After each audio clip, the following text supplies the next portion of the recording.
Fund का हिसाब भी है ना कि गलत पड़ रही है बहुत ज़्यादा। हाँ इस वजह से बच्चे आते हैं गांव से भी। सर कितना है? इतना आगे ऊपर। ठीक है, कोई दिक्कत नहीं। दिख रहा है ना साफ? हाँ सर। हाँ बोर्ड दिख रहा है, ठीक।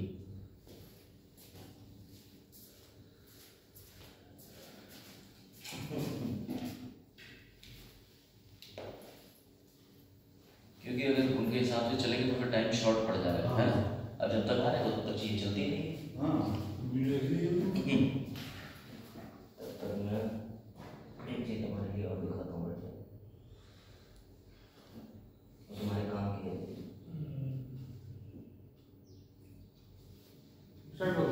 नहीं स्टार्ट है, वो तो स्टार्ट है। वीडियो चल रही, वीडियो चल रही। तो मैं तुम्हें कुछ और दिखाता हूँ।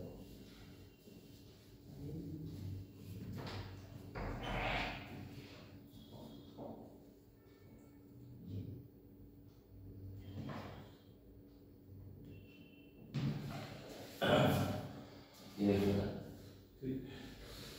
सीक्वेंस ये है। अब जैसे मान के चलो अभी आपको पीसीएस में क्या तैयारी करनी है, ठीक है? अब आपको अगर पर डे के हिसाब से प्लान बनाना हो तो 17 मार्च को पेपर है। लेकिन अगर आपको पर डे के हिसाब से प्लान मिल जाए तब कि हमें पर डे कौन सा टॉपिक कितना पढ़ना है, बहुत बढ़िया। तो ये रहा बढ़िया। देखो ये तो आप अपना टाइम डिवाइड कर सकते हो कितने बजे आपको टाइम चाहिए, ठीक है? ये लो, ये रहा प्लान 13 तारीख से। हाँ, इसमें आप अलग अलग टॉपिक पढ़ सकते हो कि 13 तारीख को कौन सा पढ़ना है, 14 को कौन सा पढ़ना है, 15 को कौन सा पढ़ना है। मान लो आप 18 तारीख आ रही है, बृहस्पतिवार का दिन है, तो आप उस दिन सुबह उठाएंगे 1857 पहले स्लॉट में, दूसरे स्लॉट में गांधी मूवमेंट और तीसरे में अपना करंट अफेयर। ऐसे करके इसमें पूरा कवर्ड है। ये देखो ये कवर्ड है 17 तारीख तक। ये देखो, हाँ ऐसा नहीं इसमें यूपी स्पेशल की जगह नहीं जोड़ी गई, यूपी स्पेशल भी है। और अगर बाई चांस आपका कुछ छूट भी जाता है तो ये है क्लियर बैकलॉग, अपना छूटा हुआ इसमें पूरा कर सकते, है ना? ये देखो हर चीज़ लिखी है, प्लांट फिजियोलॉजी, अगर साइंस की बात करो और क्या चाहिए आपको, टाइम स्लॉट मिलेगा हर चीज़ के हिसाब से। इसका प्रिंट आउट लेके बाहर निकल लगवा देते हैं, क्या कहते हैं, है ना? ये ले लेना हमसे, इसका पीडीएफ हम शेयर करते हैं।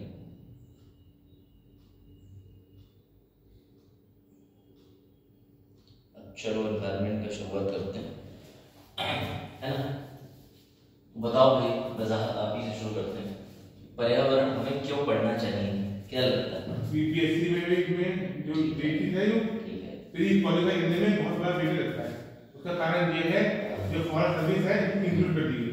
ठीक है, very good very good. Forest services और फिर हमें फायदा और होता है, हमारा नंबर कम बढ़ रहा है तो इससे हम नंबर खींच सकते हैं यदि पास करने के लिए। ये भी आप बिल्कुल ठीक करें, एक टूल की तरह काम करेगा। बिल्कुल ठीक है। अगर आपने बिल्कुल जो बात कही है कि ये कॉमन एग्जाम हो चुका है, जो आईएएस की परीक्षा देता है इसका डबल फायदा लेता है। टूल है, टूल की तरह काम करेगा। जो बंदा पीसीएस में यूपीएससी में अगर नंबर दोनों में कम पड़ रहा है तो उसे कम कर सकता है, कवर कर सकता है।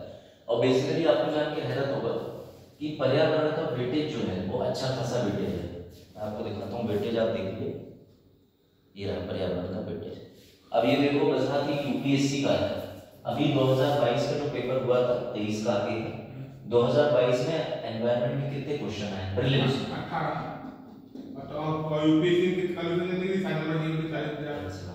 अब आप ये सोच के चलिए कि अगर आप 18 नंबर या फिर 18 क्वेश्चन, है ना, आप 18 क्वेश्चन अगर अटेम्प्ट करेंगे यूपीएससी के लिहाज से तो 18 क्वेश्चन का मतलब बहुत हो गया, है ना? प्री क्वालिफाइड वो है, टूल है, प्री क्वालिफाइड। और सबसे अच्छी बात ये है कि बहुत ज्यादा ऐसी चीजें नहीं पूछता है एनवायरनमेंट जिसमें आपको बहुत ज्यादा इशू है। अगर आप कुछ बेसिक चीजों पे काम कर लेंगे तो फिर काम हो जाएगा, है ना? फेयर क्वालिटी का नंबर है। हाँ बिल्कुल सही। ये देखिए अलग अलग एनालिसिस दिया हुआ है। जैसे हिस्ट्री की अगर बात करें, हिस्ट्री ऑफ इंडिया, तो हिस्ट्री के कितने प्रश्न हैं? 11। Polity governance 21, India and world 9, environment ecology 18, Indian economy 16, general science and current affair 10। ये 22 का एनालिसिस था, 23 का आगे देख लेते हैं, है ना? ताकि एक आइडिया तो रहे कि जो चीज कवर कर रहे हैं वो है क्या। अब देखिए 2023 में सेम क्वेश्चन पूछे गए, कितने पूछे गए? 18, है ना? ये यूपीएससी का चल रहा है सपना। इसमें ये बताया जा रहा है कि कितने नंबर ऑफ क्वेश्चन आए थे। मैं ये बता रहा हूँ कि एनवायरनमेंट एक डिसाइडिंग फैक्टर है। आप इनफैक्ट ये देख लो, आर्ट एंड कल्चर के तो प्रीलिम्स में कुछ खास वेटेज नहीं नहीं होता। सर, एक होता 18 प्लस 15। हाँ दोनों जोड़ के नहीं, ज्योग्राफी मतलब हाँ, ज्योग्राफी के लिए, ज्योग्राफी बहुत बेटर है। नहीं, दोनों मिला के मतलब पीली क्वालिफाई करने का अच्छा कोर्स हाँ। से दो। तो आपको मैं एक बात बताऊं कि ज्यादातर बच्चे मुखर्जी नगर में क्या करते हैं, कोई भी साल में 12 महीने करंट नहीं पढ़ता। वो ये सोचते हैं कि करंट अगर कवर हो रही है तो हो रही है, वरना करंट को स्किप मार देते हैं। ऐसी भी उनकी मेंटेलिटी है। और वो उसके अलावा किस पे ध्यान देते हैं, देखो स्टैटिक क्वेश्चन है ना, क्योंकि उन्हें पता है कि अगर हम करंट अफेयर की बात करें तो थोड़ा वेटेज अब बढ़ गया, वरना 10 क्वेश्चन तक 11 क्वेश्चन तक कम्बल होता रहता है।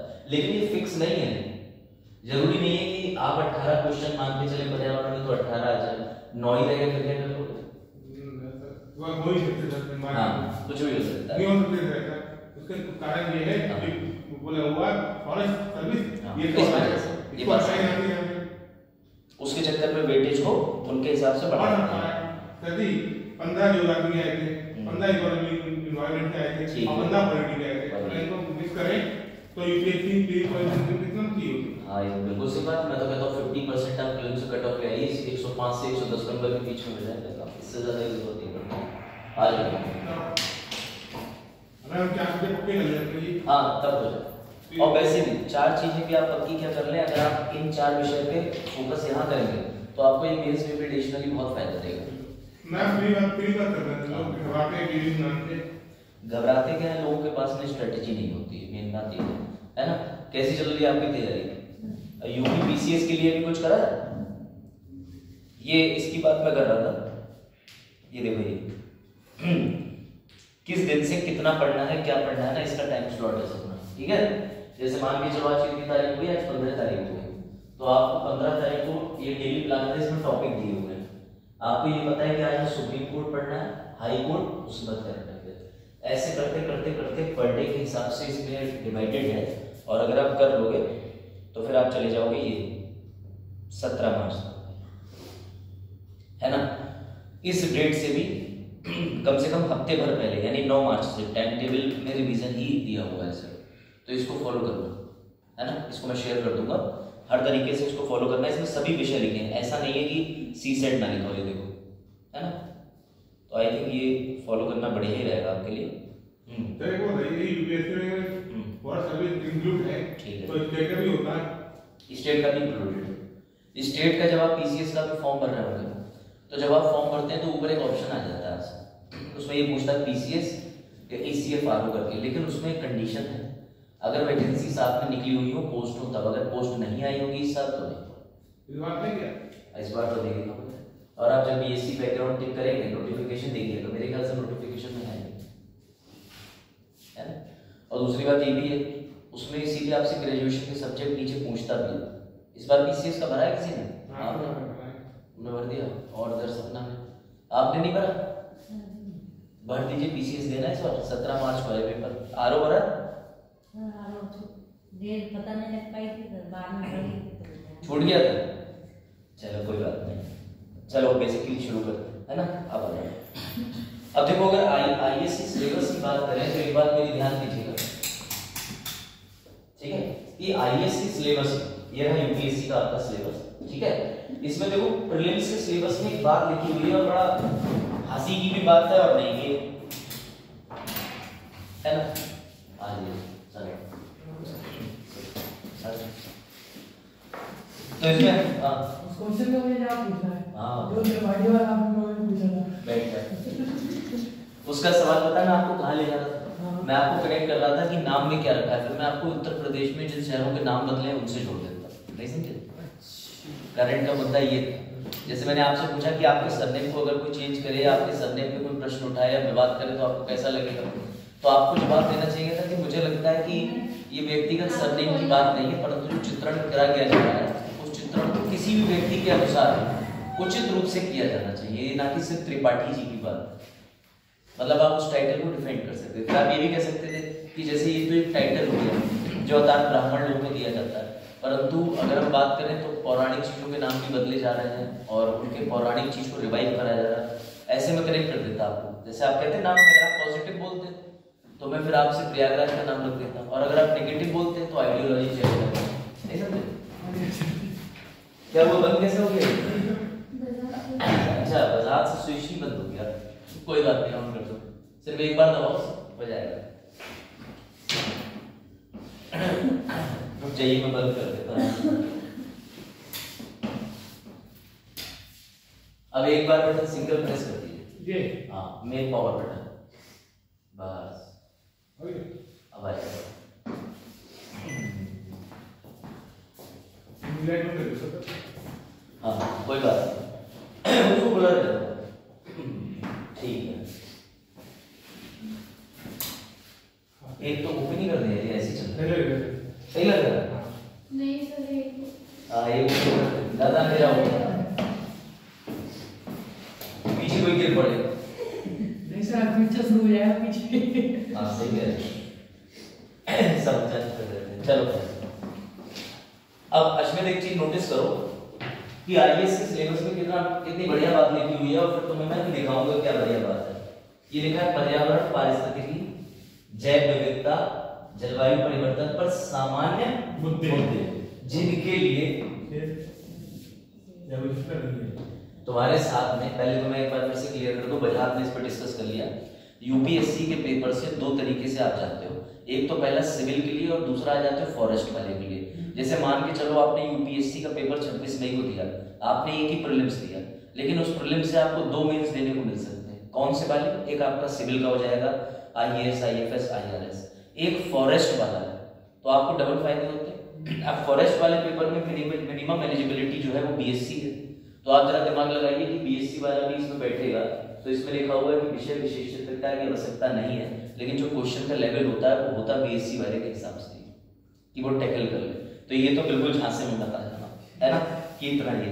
अब ये रहा अपने यूपी पीसीएस का अभी सिलेबस जो 2024 में विज्ञप्ति आई है, क्योंकि आपको पता है कि 2018 से यूपी, हाँ, यूपी पीएससी जो है वो बिल्कुल डिट्टो कॉपी करता है आईएएस को, पता है ना आपको। बस एक ही चीज में कॉपी नहीं कर पाता है, वो ये है कि वैकल्पिक विषय हमने खत्म कर दिए, उसी उत्तर प्रदेश के 2 पेपर आ गए, आ जाओ, वरना ये भी कवर कर दे। लेकिन आपको बड़ा हंसी आएगी, सेम चीज यहाँ पे लिखी है पीसीएस में, पर्यावरण एवं पारिस्थितिकी संबंधी सामान्य विषय, जैव विविधता, जलवायु, ठीक है। यहाँ भी देखिए, अभ्यर्थी से विषय की सामान्य जानकारी अपेक्षित है, मतलब दोनों के सिलेबस में लिखा हुआ है कि एनवायरनमेंट का कॉमन सामान्य जानकारी होनी चाहिए, लेकिन वो जानकारी सामान्य नहीं रहती, उसमें इतना डीप नेशनल पार्क के अंदर चले जाते हैं, ऐसी प्रजातियों के नाम पूछ लेते हैं जो प्रजाति के नाम सुने ही पहली बार, है ना। खैर, अब इस पे आ जाओ, देखो ये पीसीएस का है। पीसीएस में अगर बात करो तो एनवायरनमेंट के जो क्वेश्चन रहते हैं प्रीलिम्स में वो 8 से 10-12 भी रह सकते हैं, कोई वेटेज फिक्स नहीं है। कई बार पीसीएस धोखा दे चुका है और 21-22 के पेपर में तो मैक्सिमम क्वेश्चन तक आए हैं एनवायरनमेंट से। तो पीसीएस में भी इसको हल्के में मत लेना, क्योंकि पीसीएस के पेपर में भी पर्यावरण के 8 क्वेश्चन आते हैं, तो वो मॉडरेट होते हैं, मीडियम होते हैं, कर ले जाओगे, लेकिन थोड़ी बहुत डिफिकल्टी के साथ, ठीक है। अब आगे आ जाओ, अब मेंस पे आ जाओ। ये तुम्हारे यूपी पीएससी का जब तुम मेंस दोगे तब यहाँ पर दोनों चीजें आती हैं। कौन सा? पर्यावरण एवं डिजास्टर मैनेजमेंट, आपदा प्रबंधन, ठीक है। डिजास्टर मैनेजमेंट पता नहीं? पता? अगर हाँ, अगर अभी आपके शहर, बिल्कुल सही, अगर अभी आपने जीएस पेपर 4 नहीं, अगर अभी आपके शहर में बाढ़ आ जाए, अभी आपके शहर में अचानक से भूकंप आ जाए, तब क्या करोगे? तो आपदा प्रबंधन करोगे ना। इसीलिए माना जाता है कि आईएएस अधिकारी बनने से पूर्व या पीसीएस अधिकारी बनने से पूर्व थोड़े बहुत डिजास्टर के बारे में भी बच्चे को जानकारी दे दी जाए, तो यहाँ पूछ लिया जाता है। खैर, ये तो अलग का विषय है। उसके बाद ये रहा तुम्हारा यूपीएससी का। मोर और लेस दोनों के पेपर का विषय, मतलब आप कह सकते हो कि सिलेबस सेम है। मेरे दिखाने का मतलब ये था कि जो यहाँ पूछिए, बायोडायवर्सिटी, जैव विविधता एवं पर्यावरण, नीचे है कंजर्वेशन, संरक्षण, पर्यावरण प्रदूषण, ठीक है। और डिग्रेडेशन आपको पता है किसी चीज का घटना, एनवायरनमेंट इंपैक्ट असेसमेंट, पर्यावरण प्रभाव अनुकूलन, ठीक है। उसके बाद बीच में है आपका आपदा एवं आपदा प्रबंधन, ठीक है। तो ये सेम डिट्टो है, चाहे आप यहाँ से हिंदी उठा लो चाहे उसको पढ़ लो, एक ही बात है। अब ये देखो आईएएस के क्वेश्चन कैसे आते हैं, आ जाओ। बस एक बार मैं हिंदी में कर देता हूँ ना, इसको आसानी होगी। ये देखो आईएएस के मेंस में जो क्वेश्चन रहते हैं वो किस प्रकार के रहते हैं ये है। जैसे मान लो ये क्वेश्चन है, तेल प्रदूषण क्या है, ये इस बार का है 23 का। समुद्री पारिस्थितिकी तंत्र पर इसका क्या प्रभाव है। अच्छा मुझे अपने दिमाग से खुद ये बात बताओ, तेल प्रदूषण माना कि तुम लिख भी सकते हो कि चलो तेल का रिसाव हो जाता है, तेल को जलाने से निकलता है, बहुत सारी चीजें होती हैं, ठीक है, कार्बन मोनोऑक्साइड, NOx, SOx। लेकिन मैं तुमसे ये कहना चाहता हूँ, जब तक तुम्हें समुद्री पारिस्थितिकी तंत्र पता ही नहीं है, तुम कैसे इस क्वेश्चन को टैकल करोगे, है ना। जब तक आपको पता ही नहीं है कि समुद्र के अंदर सबसे छोटी मछलियां किन जूट प्लवकों को खाती हैं और जूट प्लवक किस पे आश्रित रहते हैं, तब तक आप समुद्री पारिस्थितिकी तंत्र लिख ही नहीं सकते। समझे बात को। यानी भले ही आईएएस के पेपर के अंदर करंट के मुद्दे रहते हैं लेकिन स्टैटिक के साथ ही रहते हैं। तो तेल प्रदूषण क्यों पूछ लिया, करंट का मुद्दा था। अभी शुरू करते हैं, पारिस्थितिकी तंत्र ये रहा। अब आगे पढ़ो, भारत जैसे देश के लिए तेल प्रदूषण किस प्रकार विशेष रूप से होता है ना। आ जाओ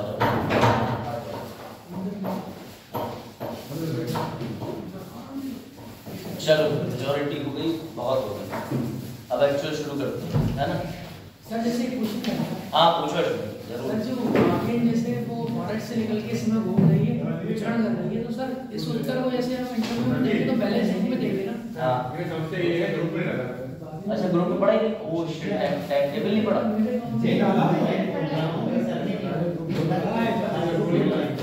अरे टाइम टेबल के हिसाब से चलना भाई। तो उसमें आप ये कह सकते हो कि पर्यावरण और जब देखो, जैसे आप उस मुद्दे पे बैलेंस आंसर देना है कि ऐसा होता है कई बार, जो भी इलाके होते हैं या क्षेत्र होते हैं, जैसे मान लो टाइगर बाउंड्री के पास लगे, उनमें समस्या रहती है, लेकिन उस समस्या से कैसे निपटना है, तो उससे यह है कि आरएफओ को पत्र लिख करके फटाफट फेंसिंग होना अपने शहर की बहुत जरूरी हो गई। अगर फेंसिंग नहीं हुई 15 फीट ऊंची, तो फिर ये समझ लो आज तो बात जो है, आज सुबह का अखबार पढ़ा किसी ने, उसमें ये लिखा है कि एक महारानी है जो सुनगढ़ी थाना क्षेत्र के पास एक गांव है संडा, उस संडा गांव में एक औरत जो है वो खटिया पे लेटी हुई थी।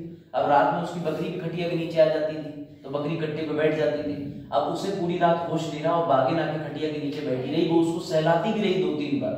जब सुबह, हाँ ये लिटरली न्यूज है, अब जब सुबह उसने देखा कि थोड़ा थोड़ा जो है गांव में, जैसे मान के चलिए ओपन एरिया में आपको पता है कि रोशनी होती है, तो जब हल्की हल्की रोशनी पड़ी उसने देखा वो चीख के भाग गई अंदर। तो भाई लोगों ने हाँ उसमें अखबार में लिखा था संडा, लेकिन सड़िया है, सड़िया गाँव में यही है।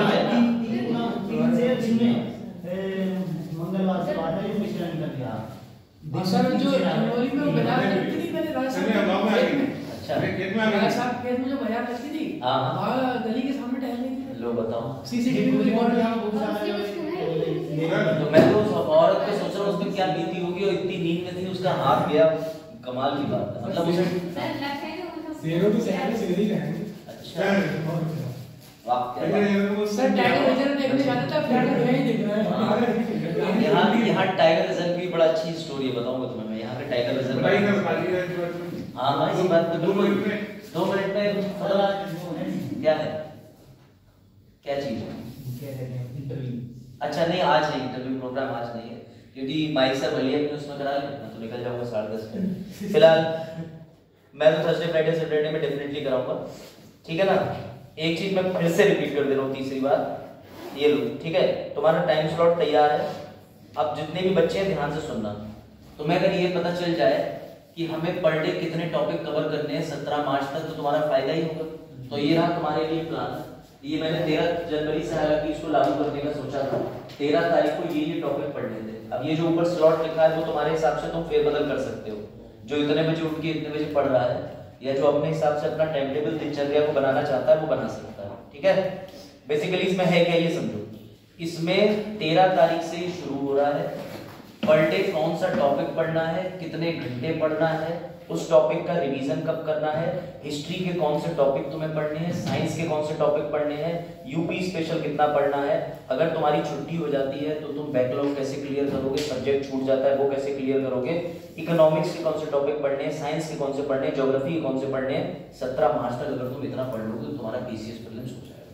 मतलब अभी तक सबसे बड़ी दिक्कत ये थी कि पर डे हमें पता ही नहीं है हम कौन सा क्या होता है। घटना चक्र खरीद लो, क्योंकि पीसीएस के लिए घटना चक्र चाहिए। जिनके पास वेरी गुड, हाँ ये ना ये घटना स्टार मैगजीन है, लो मैं ये भी दिखा दूं। हाँ ये ठीक है। घटनासार जो ये मैगजीन है ये करंट अफेयर के लिए काम आती है। करंट अफेयर के लिए मैं तुम्हें एक और मैगजीन ग्रुप पे डालूंगा हिंदी और अंग्रेजी में, वो आलोक को पता है, मैं उसका नाम नहीं लूंगा, लेकिन वो एग्जाम पर प्रहार करने के समान हो जाएगी। अब समझ गया, नाम भी नहीं लिया और बोल भी दिया, समझ गए। तो वो मैगजीन में डाल दूंगा, उसकी हिंदी इंग्लिश। इसकी खासियत ये है कि चाहे तुम इसको पढ़ लो उसको पढ़ लो, ज्यादातर मदद करती है। लेकिन याद रखना, जैसे ये जो मैगजीन होती है ये, इसमें इस तरीके का डेटा दिया रहता है। अगर तुम्हें ये डेटा याद नहीं रह रहा है तो मेरी वाली ट्रिक अपनाया करो। मैं इसके पास में खुद से क्वेश्चन बना लेता हूँ। जैसे मान के चलो यहाँ कुछ भी लिखा हुआ है, बेसिकली इस पे आ जाओ, ब्रह्मोस मिसाइल के बारे में, तो मैं ऊपर खुद ही क्वेश्चन बना लूंगा कि कौन सी मिसाइल थी, किस काम की थी, कौन से वर्ष में थी, कहाँ लॉन्च करी गई थी। तब तुम्हारा कवर हो पाएगा, क्योंकि पॉइंटर्स याद नहीं होते हैं, क्वेश्चन आंसर फॉर्मेट में याद हो जाते हैं। अब ये मैगजीनें होती है प्रो लोगों के लिए। प्रो लोगों का मतलब ये है कि जैसे हम लोग हर हफ्ते घटना चक्र की ऐप से जो वीकली आता है मुफ्त में, उस पीडीएफ को देखते रहते हैं, तो उसमें क्या होता है कि हमारे पास में सारा डेटा इकट्ठा होता रहता है। फिर जब हम इस मैगजीन को पढ़ते हैं तो हमें कुछ ऐसा नहीं लगता कि इसमें पढ़ा हुआ ना हो, है ना, ये बात समझ लेना। तो जिसने ये मैगजीन ले ली है 110-120 रुपए के आसपास, इस मैगजीन को कवर कर सकती है, वापस कर देना उनको, ठीक है। और दूसरी बात ये, लेकिन फिर भी किसी भी कीमत पर घटना चक्र की आई दृष्टि तो पढ़नी ही पढ़नी है, ये ध्यान रखना, आपको पढ़नी ही पढ़नी। उससे सीधे 27 क्वेश्चन आए लास्ट एग्जाम, अभी नहीं, वो आ जाएगी फरवरी में, इस बार जल्दी आ जाएगी। इनफैक्ट ये भी हो सकता है कि वो एक हफ्ते पहले निकाले, लेकिन मजबूरी, उसको आसान करने के लिए तुम्हें एक तरकीब बताता हूँ मैं। तुम सब लोग मिल बांट करके घटना चक्र ऐप पे, मान लो 40 बच्चे हैं तो 3-3 रुपए डाल के उसमें सब्सक्रिप्शन ले लेना। 150-159 रुपए की जो है, उसमें क्या होता है, आपको क्वेश्चन लगाने के लिए मिल जाएंगे। उन्हीं की ऐप पर क्वेश्चन वो बना के देते हैं, करंट के सारे मैगजीन के बेचो। कोई एक बच्चा सब्सक्रिप्शन ले लेना, लॉगिन कर लेना, लॉगिन करने के बाद में इंटरनेट बंद कर देना, उस पर क्वेश्चन लगाते रहना, खत्म बात होगी। उस ऐप का नेट एक्सेस काट देना, सारे क्वेश्चन लगाने को मिल जाएंगे।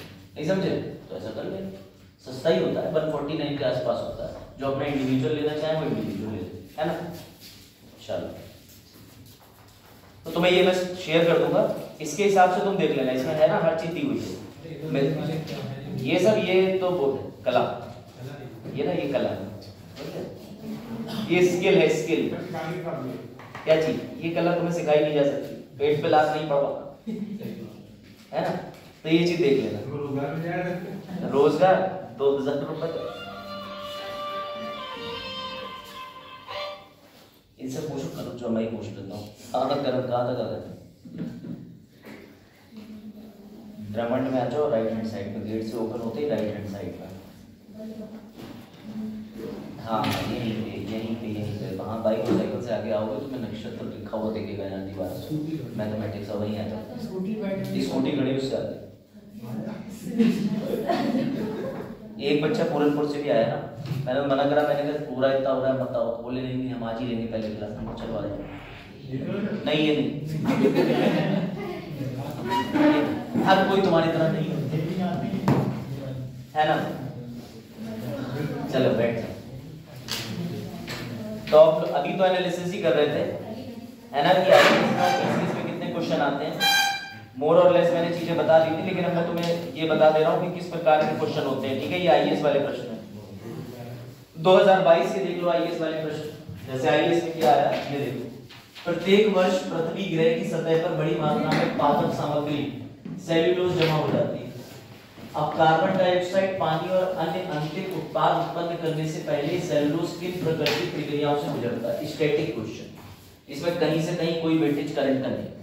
अब सेल्यूलोज जमा हो जाता है, कैसे होता है, क्या होता है, इसके लिए तुम्हें एनवायरनमेंट में सबसे इंटरेस्टिंग बात यह है उसका पर्यावरण सबसे मजबूत होगा जिसकी मजबूत ज्योग्राफी होगी, क्योंकि इसके अंदर प्लेट टेक्टोनिक यानी प्लेट विवर्तीकली सिद्धांत भी लागू होता है ना।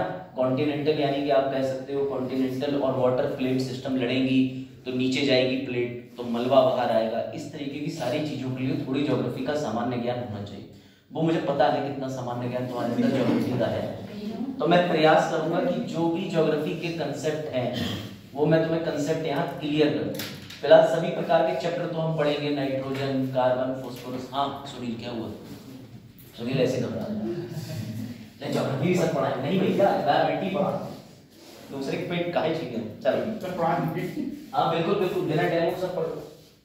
भारत में तटीय कटाव के कारण एवं प्रभाव बताइए। अब तुमने ये तो देखा होगा कि तुम्हारे भैया गांव में नदी कटान कर दी, तो भैया नहर कटान कर रही है, बिल्कुल ही सही कह रहे हैं। तो तुम्हारी जमीन पता नहीं चल पाई, जिनकी जमीनें जो है वो नहर या नदी है। हाँ, दोनों लोग आ गए, वेरी गुड। यहाँ अरे बस बस बस अब तो रुलाओ, पूरनपुर से आगे मत करके यही बैठो, इसको बस ऐसे ही बंद करो, बैठ जाइए, ठीक है ना। आज बच्चे आते जाएंगे जाते जाएंगे। अब ये समझो, है ना। अब देखो यूपीएससी के अंदर जो तुम प्रश्न के लेवल को देख रहे हो, तुम्हें थोड़ा लेवल अच्छा लग रहा होगा छूते हुए, अभी टॉपिक शुरू करेंगे तो और आनंद आएगा। लेकिन पीसीएस दुनिया से परे है। कैसे? ये लो पीसीएस के प्रश्न देख लो। पीसीएस आज भी इसी बात पे खुश है कि हमें बता दो समावेशी विकास की अवधारणा, और ये भी छोड़ दो, ये भी छोड़ दो, इस क्वेश्चन पे आ जाओ। प्राकृतिक और इसके अलावा मानव निर्मित डिजास्टर कौन से? हाँ, और जबकि आप कहोगे यूपीएससी वाले जो पेपर होते हैं पीसीएस के, वैसे होता है। कोई बात नहीं, इंग्लिश में ठीक लिखा? हाँ, तो इंग्लिश वाला आप पढ़। डिस्टिंग्विश बिटवीन नेचुरल और मैन मेड डिजास्टर। अब प्राकृतिक डिजास्टर और मैन मेड डिजास्टर तो तुम्हें पता ही होगा ना। प्राकृतिक कौन से होते हैं, एक तो बताना जरा। प्राकृतिक आपदा, very good very good very good. और मानव निर्मित, जैसे कि हाँ प्लास्टिक वेस्ट हो गया लंबे समय तक। और कोई? तो मेरे कहने का मतलब ये है कि पीसीएस के सवाल न्यूक्लियर प्राकृतिक वो मानव में आ जाएगा क्या चीज? हाँ सही, शहरीकरण आपदा भी है, बट सही है। और कोई? तो कहने का मतलब ये है कि पीसीएस के क्वेश्चन तुम टैकल कर ले जाओगे, लेकिन तुम्हें क्वेश्चन मेंस के कहां पे समस्या होगी? सर हमें समस्या होगी जब इस प्रकार के क्वेश्चन आ जाएंगे यूपीएससी में, क्योंकि यूपीएससी का क्वेश्चन मांगे ज्यादा, समझ गए? हाँ ये लो इंग्लिश में देखो।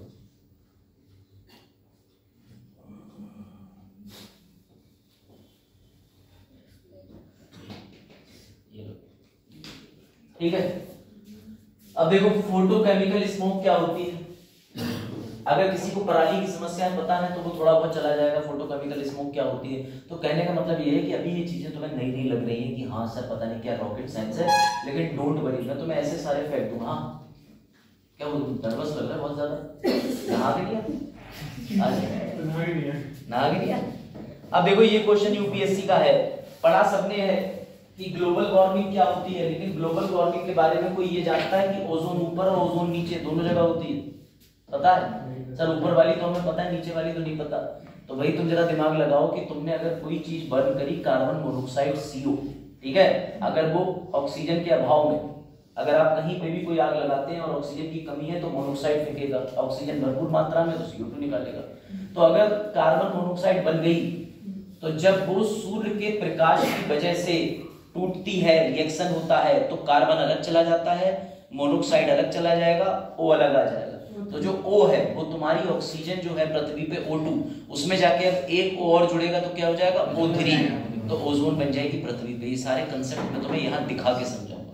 कहने का मतलब ये है, आज से बताना है तुम्हें थोड़ा बहुत, जो बता दिया मैंने काफी देर से, कि किस तरीके के क्वेश्चन आते हैं, क्या चीज करी जाती है, और जो अभी मैंने बात बताई उस तरीके के क्वेश्चन इसमें आते हैं। देखो कार्बन उत्सर्जन को लेकर के इलेक्ट्रिक व्हीकल पे सवाल है ना। चल अब टॉपिक में एंटर करते हैं कि आखिरकार पढ़ना क्या है। और मेरा सबसे पहला सवाल है तुम्हारे लिए, बिल्कुल बेसिक सवाल है कि व्हाई एनवायरमेंटल स्टडीज इंपॉर्टेंट। मान के चलो सनी इंटरव्यू में चले गए, बेसिक सवाल है, पर्यावरण का अध्ययन करना आवश्यक क्यों है? हर बच्चे का जवाब चाहता हूँ, बताओ। जिस हम जहाँ रह रहे हैं, हाँ। इसके चारों तरफ पर्यावरण रहता है। बिल्कुल आपने ठीक उत्तर दिया सनी। पर्यावरण को समझना और उसको मतलब बचाना, समझना और बचाना। और कोई बेसिक क्वेश्चन तुमसे इंटरव्यू में पूछ सकते हैं कि आप एनवायरनमेंट एक विषय पढ़ते हैं, आप एनवायरनमेंट विषय क्यों पढ़ते हैं? जैसे बेसिक क्वेश्चन, शुरुआत विषय की ऐसे ही होती है। इतिहास पढ़ते हैं तो क्यों पढ़ते हैं? ये बायोलॉजी में शरीर के अध्ययन करते हैं। नहीं, आप एक बार उत्तर दे चुके हैं, आप शरीर के अध्ययन करना चाहिए। मैं पर्यावरण अलग है, शरीर का अध्ययन अलग है। हाँ, why do we study environment?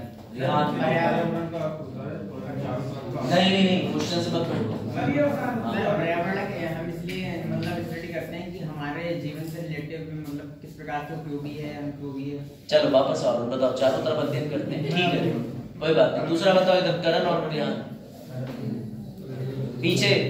पर्यावरण का अध्ययन सर वजाहत आगे तुम देखो, डिस्टर्ब मत करो। अच्छा हाँ, सर मानव और पर्यावरण में घनिष्ठ रूप में संबंध है एक दूसरे का।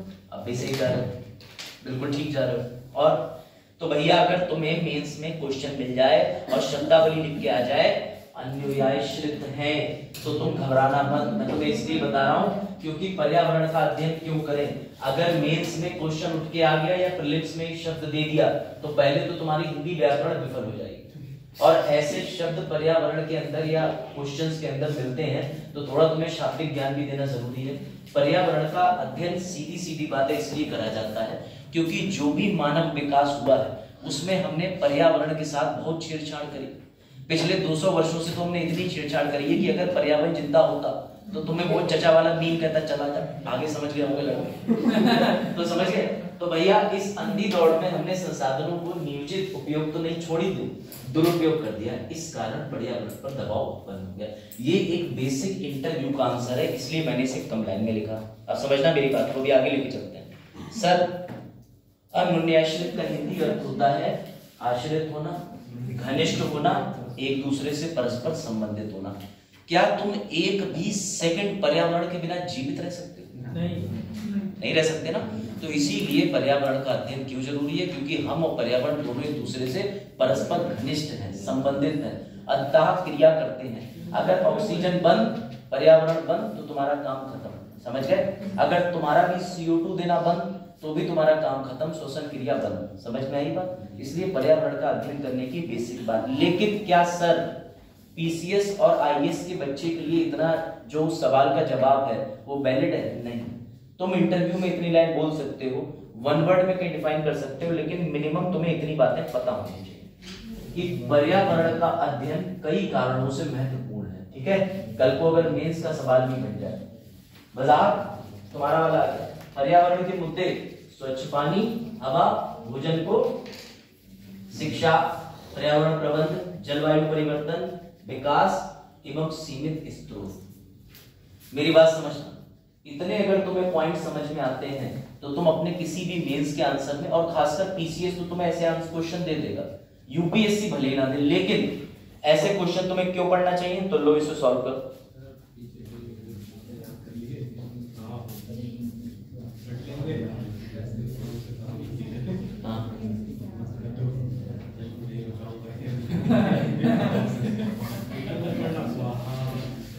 नहीं समझे तो समझ गए बात को। कहने का मतलब ये है, अगर तुम्हें पीछे दिए कोई बिंदु सारे याद नहीं हो रहा है तो तुम घर जाके याद कर लेना, और जो सोच रहा है बाद में रट लेंगे, भैया रटो मत, क्योंकि निबंध लेखन के अंदर भी पर्यावरण विषय पर निबंध लिखने को आता है। इसलिए सब्जेक्ट एक काम अनेक। कोई डाउट?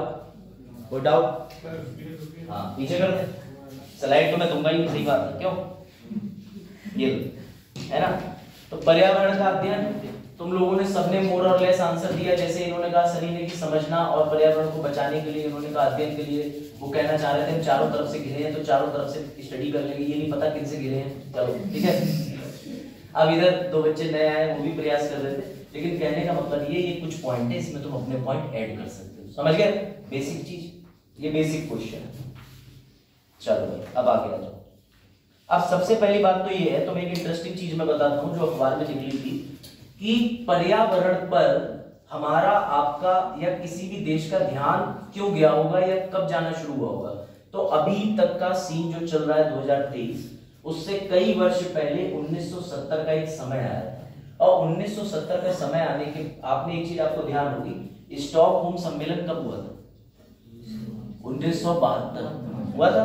उससे पहले अमेरिका, रूस, फ्रांस, जितने बड़े बड़े उद्योगपति देश हैं, कैपिटलिस्ट इकोनॉमी के देश, पूंजीवादी, उनका ध्यान था सिर्फ पैसा कमाओ और पैसे से अपना घर चलाओ। लेकिन 1970 के बाद में देशों का 3 कैटेगरी में विभाजन हो गया।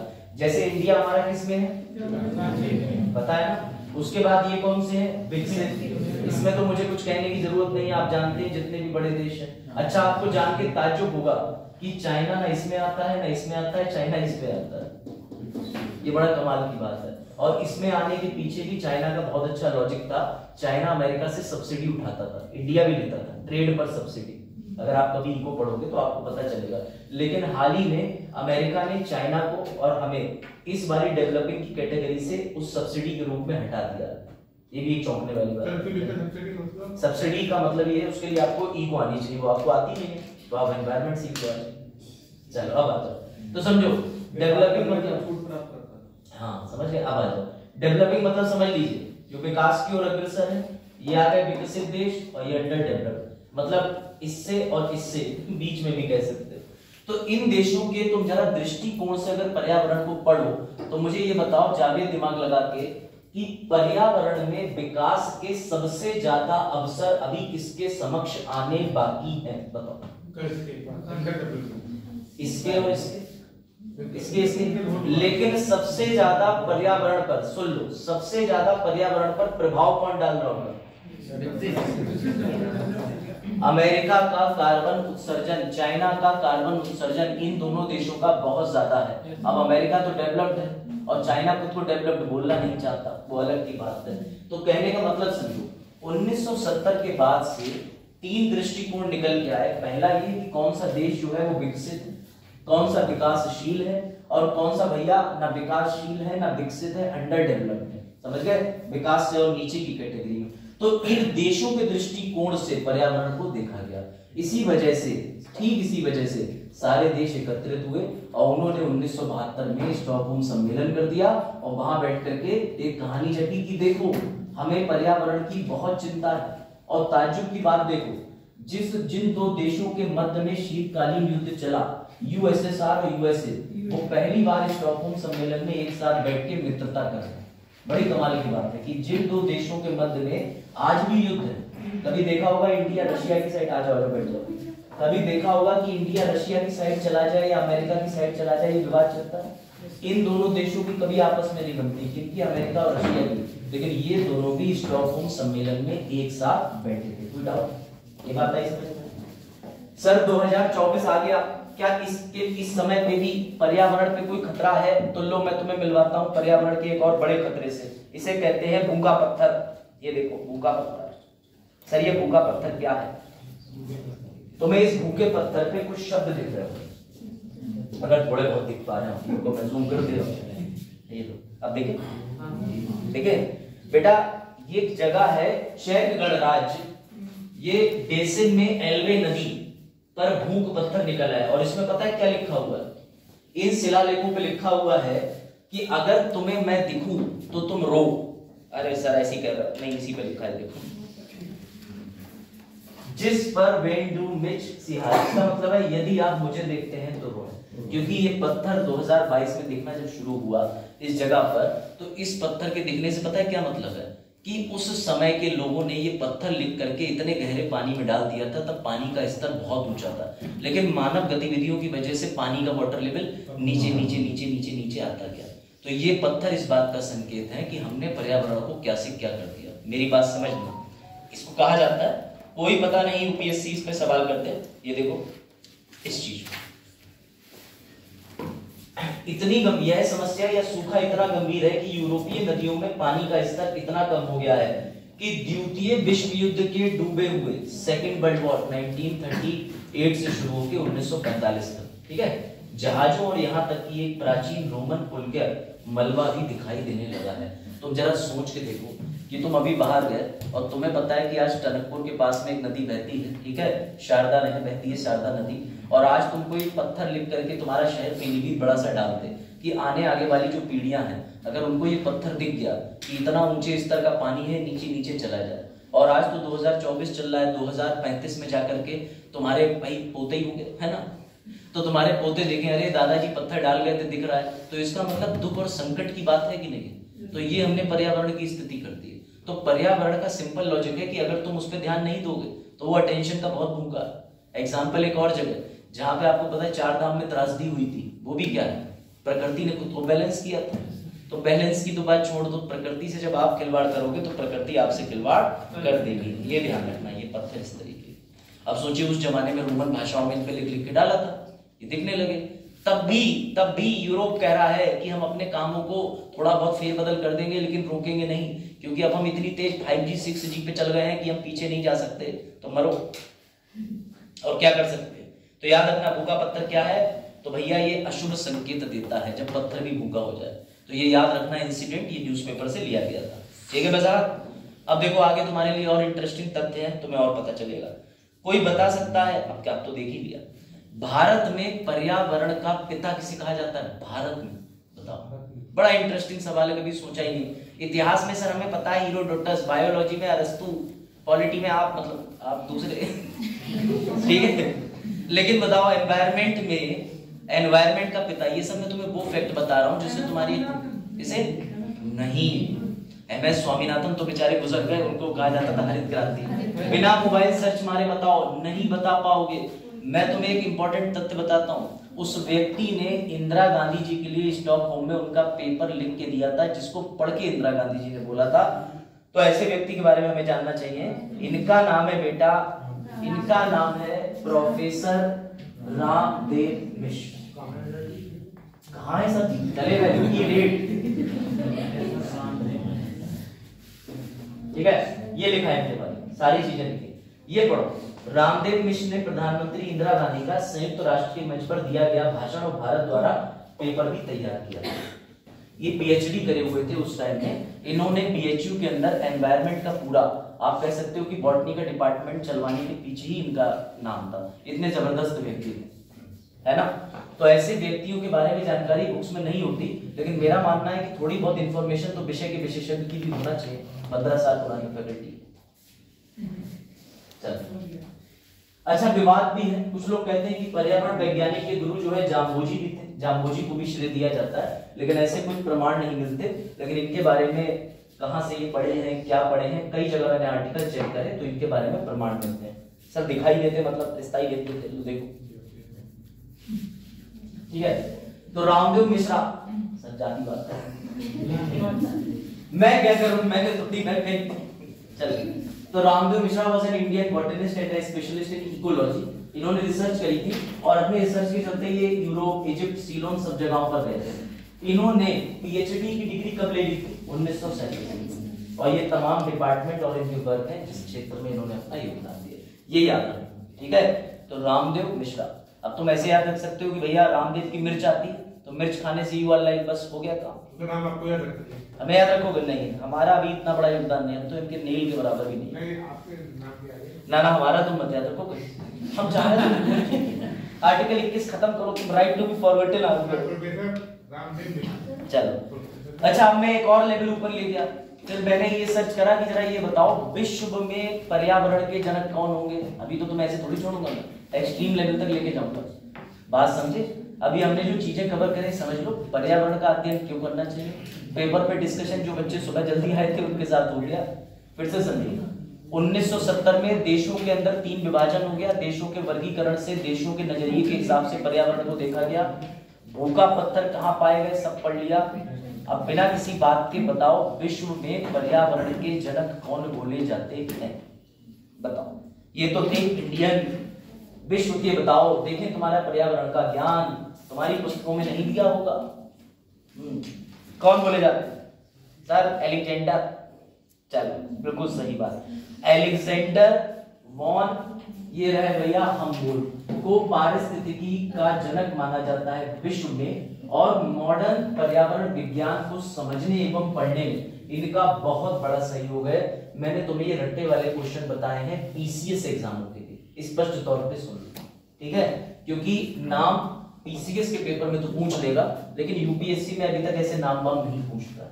वो बात अलग की है कि अल्फा बीटा गामा सिद्धांत RH बिटेकर का पढ़ेंगे, लिंडले का सिद्धांत पढ़ेंगे, उनके नाम पूछे हैं, लेकिन इस तरीके से नाम नहीं पूछे।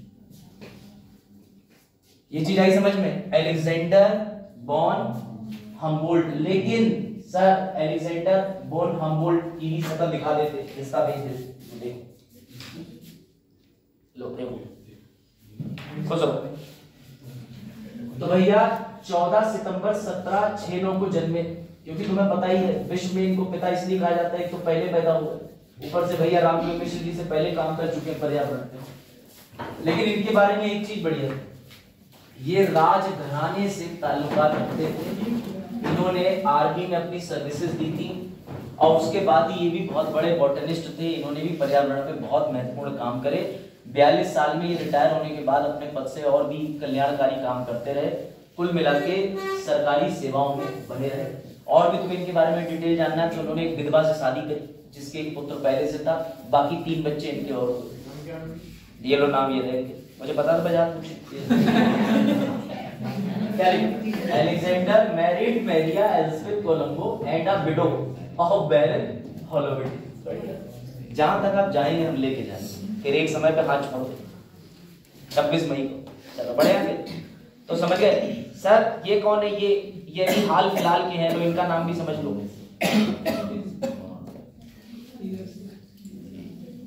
ये है, इनका नाम है यूजिन ओदम, इन्हें ओदम कहते हैं भैया। ये भी उधम काटे हैं, जॉर्जिया के हैं और रहने का मतलब बायोलॉजिस्ट है ये भी। इनके बारे में देख लो ये, ठीक है। ये तो स्टाइल नहीं कम होना चाहिए। तुम लोग वैसे ही कहते हो सर स्टाइल दिखाते, देख रहे हैं आप सोच रहे हैं सर लिखने तो जैसे कर रहे हैं फोटो बाद में खींचियो। तो कहने का मतलब ये है कि तुम्हें कुल मिलाकर के 3 एनवायरनमेंट से रिलेटेड लोगों के नाम पता चले जो कि जरूरी होते हैं, सही है। तो अपने इंडिया के रामदेव मिश्रा, वर्ल्ड के अलेक्जेंडर वॉन, और यहाँ पे इनका नाम तुम ये भी याद रख सकते हो उधम, ओडियम, ODOUM, यूगने ओडियम। तो कुछ भी नहीं तो भैया तुम ओडियम नाम भी अगर याद रख लोगे। इन्हें मॉडर्न एनवायरमेंटलिस्ट के रूप में देखा जाता है, यानी आधुनिक पर्यावरणविद के रूप में देखा जाता है। कोई डाउट? अभी तक हमने बेसिक 3 चीजें समझ ली। बढ़े आगे, हाँ लिख लो। आधुनिक पर्यावरणवादी के रूप में देखा जाता है। कहाँ के रहने वाले हैं कोई नहीं पूछ रहा, फिर भी चाहो लिख लो यूएस, ठीक है। इन्होंने 2007 में इंस्टीट्यूट के साथ मिलकर कई गहरे रिसर्च करे। ये कहाँ के थे? यूएसए के थे। इनका काम भी लिखो, सुबह 10 से 5 काम करते थे, तनख्वाह इतनी थी। कुंडली बताओ। हाँ, अलेक्जेंडर वॉन हेमलेट, प्रूसिया। हाँ, PRUSSIA, प्रूसिया, ठीक है। चल बढ़े आगे। तो इनके बारे में थोड़ा पढ़ लेना, किस यूनिवर्सिटी के अंदर प्रोफेसर थे? जॉर्जिया। हाल फिलहाल में एनवायरनमेंट के रिसर्च को लेकर के, हाल फिलहाल में एनवायरनमेंट के रिसर्च को लेकर के अगर कोई भी प्राइज मिले हैं तो मैं तुम्हें यहाँ लिस्ट प्रदान कर दूंगा। पिछले 2-3 साल के याद रखना, ज्यादा नहीं 2-3 साल के। अब मैं तुमसे एक नाम पूछूंगा बच्ची का, देखता हूँ तुम्हारा एनवायरनमेंट नॉलेज कितना बढ़िया है। Who is Greta Thunberg? बताओ। ग्रेटा क्या दी थी उन्होंने?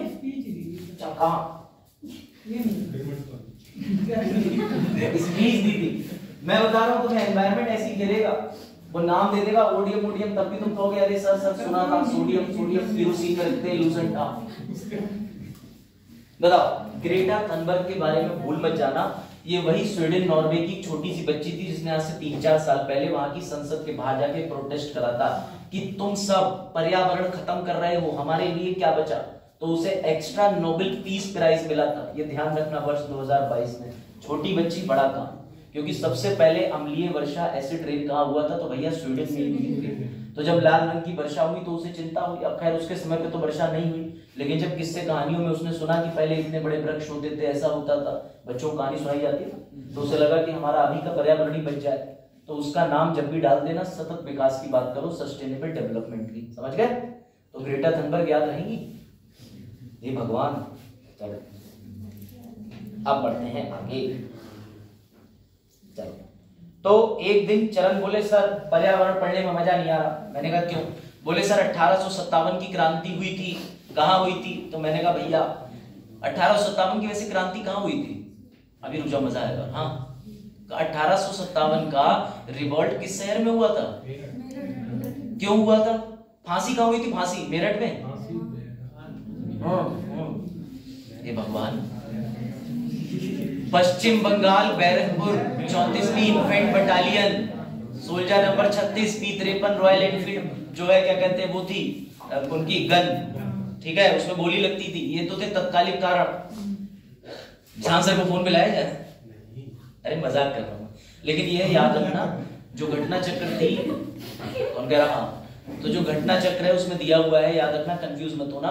मंगल पांडे की फांसी पश्चिम बंगाल बैरकपुर में हुई थी, लेकिन उग्र आंदोलन मेरठ से शुरू हुआ था, ये याद रखना। जाट रेजिमेंट था, समझ गए? कंफ्यूज मत होना। हाँ, कहीं तुम फांसी भी यहीं दिलवा दो मेरठ में ना, यहाँ नहीं थी कोई। बिल्कुल सही कह रहे हो आप। तो जाट रेजिमेंट यहाँ उनकी फांसी से पहले था। चलो आप इधर आ जाओ। फिलहाल आप सुनो ध्यान से, क्या सर पर्यावरण में आंदोलन हुआ है 1857 की तरह? तो पर्यावरण की वो चीजें भी तुम्हारे सामने जो पर्यावरण में लोग नहीं पढ़ते।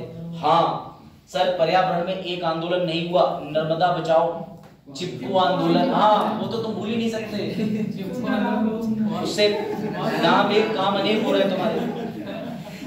तो ये लो, कल को अगर मेंस पर क्वेश्चन आ जाए कि पर्यावरण संबंधी आंदोलनों चर्चा कीजिए, तो भैया ये परिचय लिखा है, ये भूमिका लिखी है, ये सारांश लिखा है, बस तुम्हें 2-3 आंदोलन जो हाल फिलहाल में हुए हैं वो याद रखना, जैसे चिपको, नर्मदा, अपिको इत्यादि। इन सब आंदोलनों पे हम भैया डिटेल में चर्चा करेंगे कि जितने भी ये जो रिवॉल्ट हुए थे, चिंता मत करो। लेकिन अभी मैं तुम्हें बता रहा हूँ कि मेंस पे क्वेश्चन बने हैं, तो क्वेश्चन में क्या क्या होना चाहिए, और क्वेश्चन में सारांश तो जरूर ही होना चाहिए, समझ गए?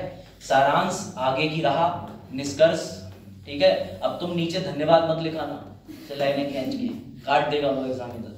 तो कहने का मतलब ये है, मैं तुम्हें जो चीज बताना चाह रहा हूँ वो ये है कि पर्यावरण में बहुत सी ऐसी चीजें हैं जो यूपीएससी तुमसे डिजर्व लेता है।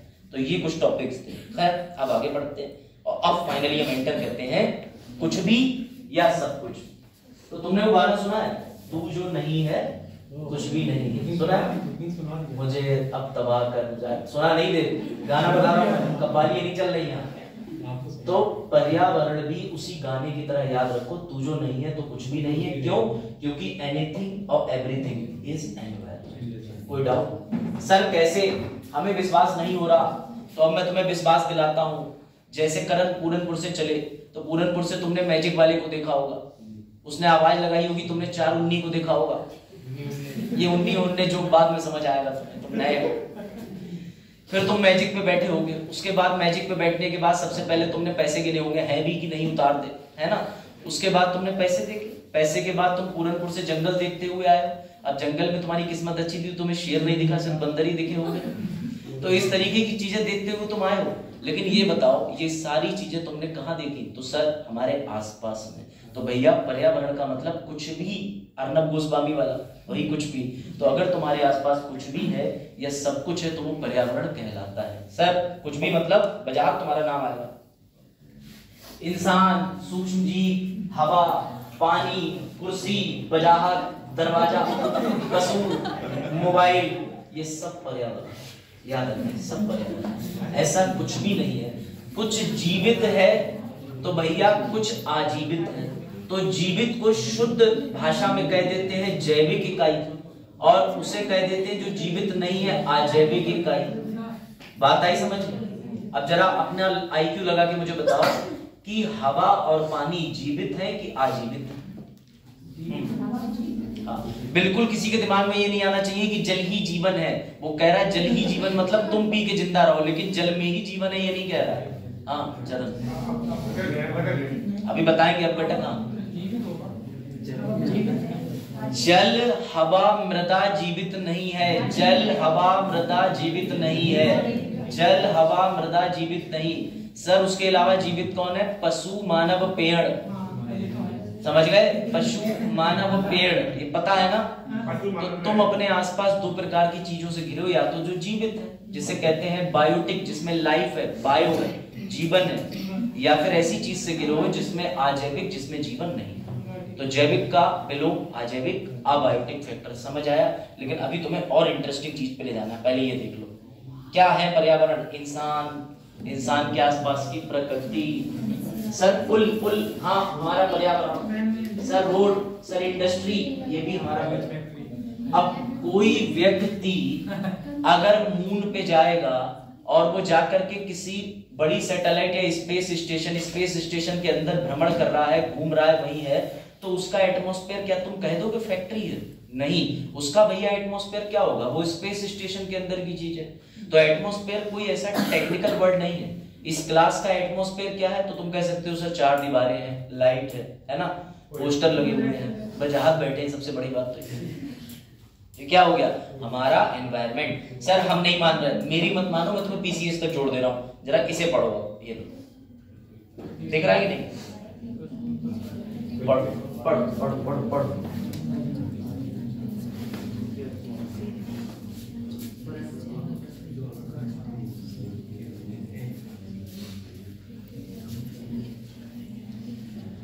पृथ्वी पर पाए जाने वाले भूमि, जल, वायु, पेड़ पौधे, जीव जंतु का समूह जो हमारे चारों ओर है, सामूहिक रूप से पर्यावरण कहलाता है। फिर से आ जाओ, अजैविक और जैविक घटक बनाए गए। मैं तुम्हें भी अजैविक जैविक नहीं पढ़ा रहा, ये मेरे हिसाब से तुम पढ़ोगे तब मजा आएगा।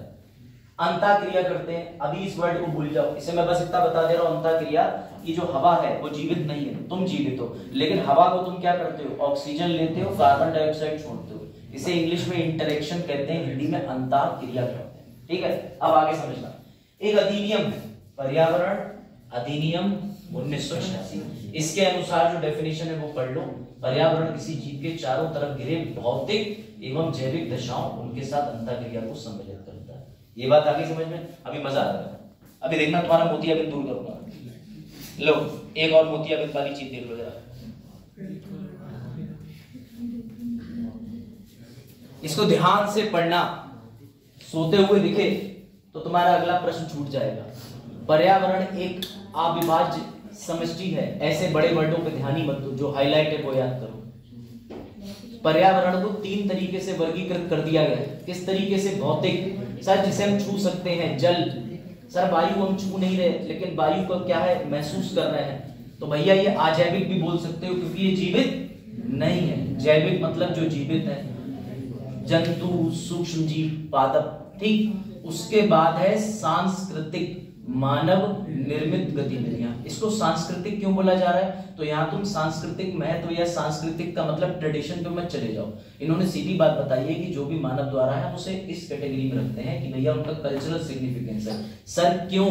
क्योंकि तुम्हें हड़प्पन सिविलाइजेशन, हड़प्पन कल्चर के बारे में कैसे पता चला? मानव द्वारा निर्मित एक सभ्यता थी, वो भी पर्यावरण है। तो यूपीपीएससी ने तुम्हारी इसी बात को सीरियसली ले लिया और जरा तुम इसका उत्तर दे दो। टॉपिक प्रश्न ऐसे ही चलेंगे हम, अभी तो मजा आएगा। हाँ, अब जिसको भी मोतियाबिंद की समस्या है वो इसका उत्तर नहीं दे पाएगा, क्योंकि अभी चीख के मैंने बताया भौतिक, सांस्कृतिक, जैविक, क्या ये बताया? अब तुम में से जो बिल्कुल ट्रिक के भूखे रहते हो लो, उनके लिए संबंधित ट्रिक। पहले इसका आंसर ये रहा, इंग्लिश में बोलते हैं फिजिकल, बायोलॉजिकल। तो मैंने सनी से पूछा तुम पे इंटर में क्या थी? पीवीसी नहीं, दीवार पे पुट्टी उट्टी करने वाले हो, क्या ट्रिक है? पीसीबी। ठीक है, फिजिक्स केमिस्ट्री बायो की जगह फिजिकल, कल्चरल और भैया बायोलॉजिकल। बायो पीसीएम से हो तुम, तो तुम ट्रिक काम नहीं करेगा। इसका उत्तर मिल गया। ये वर्ष पीसीएस 2020 में आया था, 2020 में सीधा प्रश्न आया था। जो भी चीजें मैं तुम्हें यहाँ पढ़ाऊंगा, आ जाओ जल्दी आकर बैठो, जो भी चीजें पढ़ोगे वो यहाँ एक भी वर्ड फालतू नहीं पढ़ोगे। वैसे पर्यावरण में क्लासें बहुत सीमित है, इसलिए काम की चीज पढ़ो, उठा के उसको फिट कर दो, फालतू चीजें नहीं। लेकिन मेंस की अप्रोच तो तुम्हारी बनानी पड़ेगी ना, कि पर्यावरण पे ध्यान कब किया, अध्ययन क्यों जरूरी है। समझ गए? चलो भाई लो, इसका उत्तर जिसने भी गलत दिया उसे तो मेरी समझ से चुल्लू पर पानी में डूब मर जाना चाहिए। हाँ। और ये सवाल, अभी ये सवाल हाई स्कूल पहुंच गया है। कैसे? 2004 से 2018 तक लगातार पूछ रहे हैं। 14 साल से किसी को यही नहीं याद करवा पा रहे हैं वो इसका उत्तर 5 जून है। मैं तुम्हारे लिए इसीलिए लेके आया हूँ ACF, RFO, PCS, pre, mains, MPPSC Uttarakhand और दुख, ये जुडिशरी में भी आया है, पैट में भी आया है।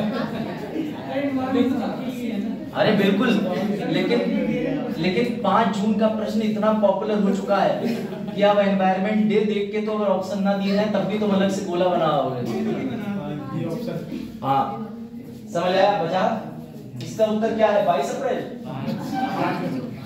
ठीक है, तो याद रखना। और कुछ लोग तो होते हैं अपने बर्थडे के हिसाब से याद रखते हैं। 14 जून किसका? चरण, तुम्हारे उनका नहीं पूछ रहे हैं तेरा। अब सवाल तुमसे कॉम्प्लिकेटेड मैं पूछ रहा हूँ, सिर्फ 5 जून को ही क्यों मनाया जाता है? अब बताओ, अब देखें किसकी बुद्धि चली। बताओ भाई, देखें कौन पर्यावरण विद बैठा है यहाँ। केन्या में? हाँ, चलो सही बता रहे हो, बताओ। वहाँ पे एक सम्मेलन हुआ था 1972 में शायद। बिल्कुल सही। फिर से बनाया जाता है। प्रीति का एनवायरमेंट में इंटरेस्ट है, मैंने तो पहले कहा था एमबीबीएस की तरफ जाओ, नहीं माने तो खैर वापस आ जाओ, इधर आ जाओ। बिल्कुल ठीक कह रही है लड़की। ये देखो भैया, याद रखना स्टॉकहोम सम्मेलन था, वो स्टॉकहोम सम्मेलन 1972 में मनाया गया था। कब, कितने दिन चला, लेकिन लेकिन लेकिन जब हम वापस आ गए तो हमने 2 साल ये घोषणा करने में ले लिए, इसलिए 5 जून 72 के बाद 74 आता है से इसे मनाना शुरू कर दिया। यानी 1972 के सन पे तुम टिक मार के आए नहीं, तुम्हारा क्वेश्चन कटा नहीं। मनाना कब से शुरू करा? 74 से, समझ में। लेकिन कब सम्मेलन था? 72। 5 से 16 जून याद रख लो, क्योंकि कुछ नहीं पता 5 से 16 जून पूछ ले। और तुम्हारी खुशी के लिए बता दूं, ये सारे प्रश्न जो है वो यूथ और घटना चक्र से डायरेक्ट उठाए भी गए हैं, कुछ यूपीएससी के उठाऊंगा, ताकि अब जब तुम घटना चक्र पीसीएस के लिए लगाओगे तो तुम्हें डायरेक्ट सारे सवाल मिलेंगे, समझ गए। परीक्षा वाणी में मिलेंगे तो तुम्हारा डबल बेनिफिट है ना। तुम्हारा कैसे, तुम तो एग्जाम ही नहीं दे रहे। बढ़े आगे। बजाज, क्या तुम्हें इसमें कुछ दिख रहा है? हाँ सर, अंधकार। लो भाई लो, आ जाओ। बिल्कुल सही। अब बजाज बोले सर इतना एनवायरनमेंट चल रहा है, कोई अवार्ड भी पढ़ा दो, तो मैं तुम्हारे लिए 2 अवार्ड लेके आ गया। बेटा सबसे पहले याद रखना, ये द राजीव गांधी पर्यावरण पुरस्कार है, किस क्षेत्र में दिया जाता है बताओ?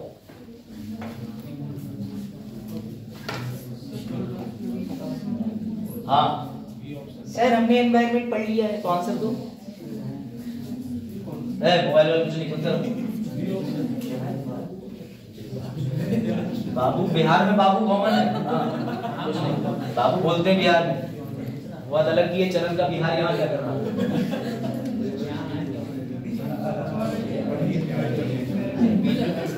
इसका बी लग रहा, किन्हें बी लग रहा है? अब आयोग को आज ही ज्ञापन भेजो कि अब एक और विकल्प बनाओ, लग रहा है। ABCDE, हमें ईमेल लग रहा है। हाँ बी, क्या सही शब्दों का उच्चारण करें। अरुण ट्राई करो, सही गलत की तो बात ही नहीं, हर बच्चा ट्राई करो, गलत करोगे तभी तो मजा है। वजाहत सी कह रहे हैं, कोई सी कह रहा है, कोई ये तो छोड़ ही दो, ये भी छोड़ दो, ये भी छोड़ दी। भैया राजीव गांधी एनवायरनमेंट पुरस्कार दिया जाता है, हमेशा याद रखना, कभी जीवन में कंफ्यूज नहीं होगा। कंप्यूटर लाने वाला व्यक्ति कौन था? क्रायोजेनिक इंजन लाने वाला कौन? टेक्नोलॉजी लाने वाला कौन? क्लीन टेक्नोलॉजी और विकास लाने वाला व्यक्ति कौन? बोल के दिखाओ। पर अब हम सिर्फ राजीव गांधी नहीं पढ़ेंगे, माता श्री को भी समझेंगे।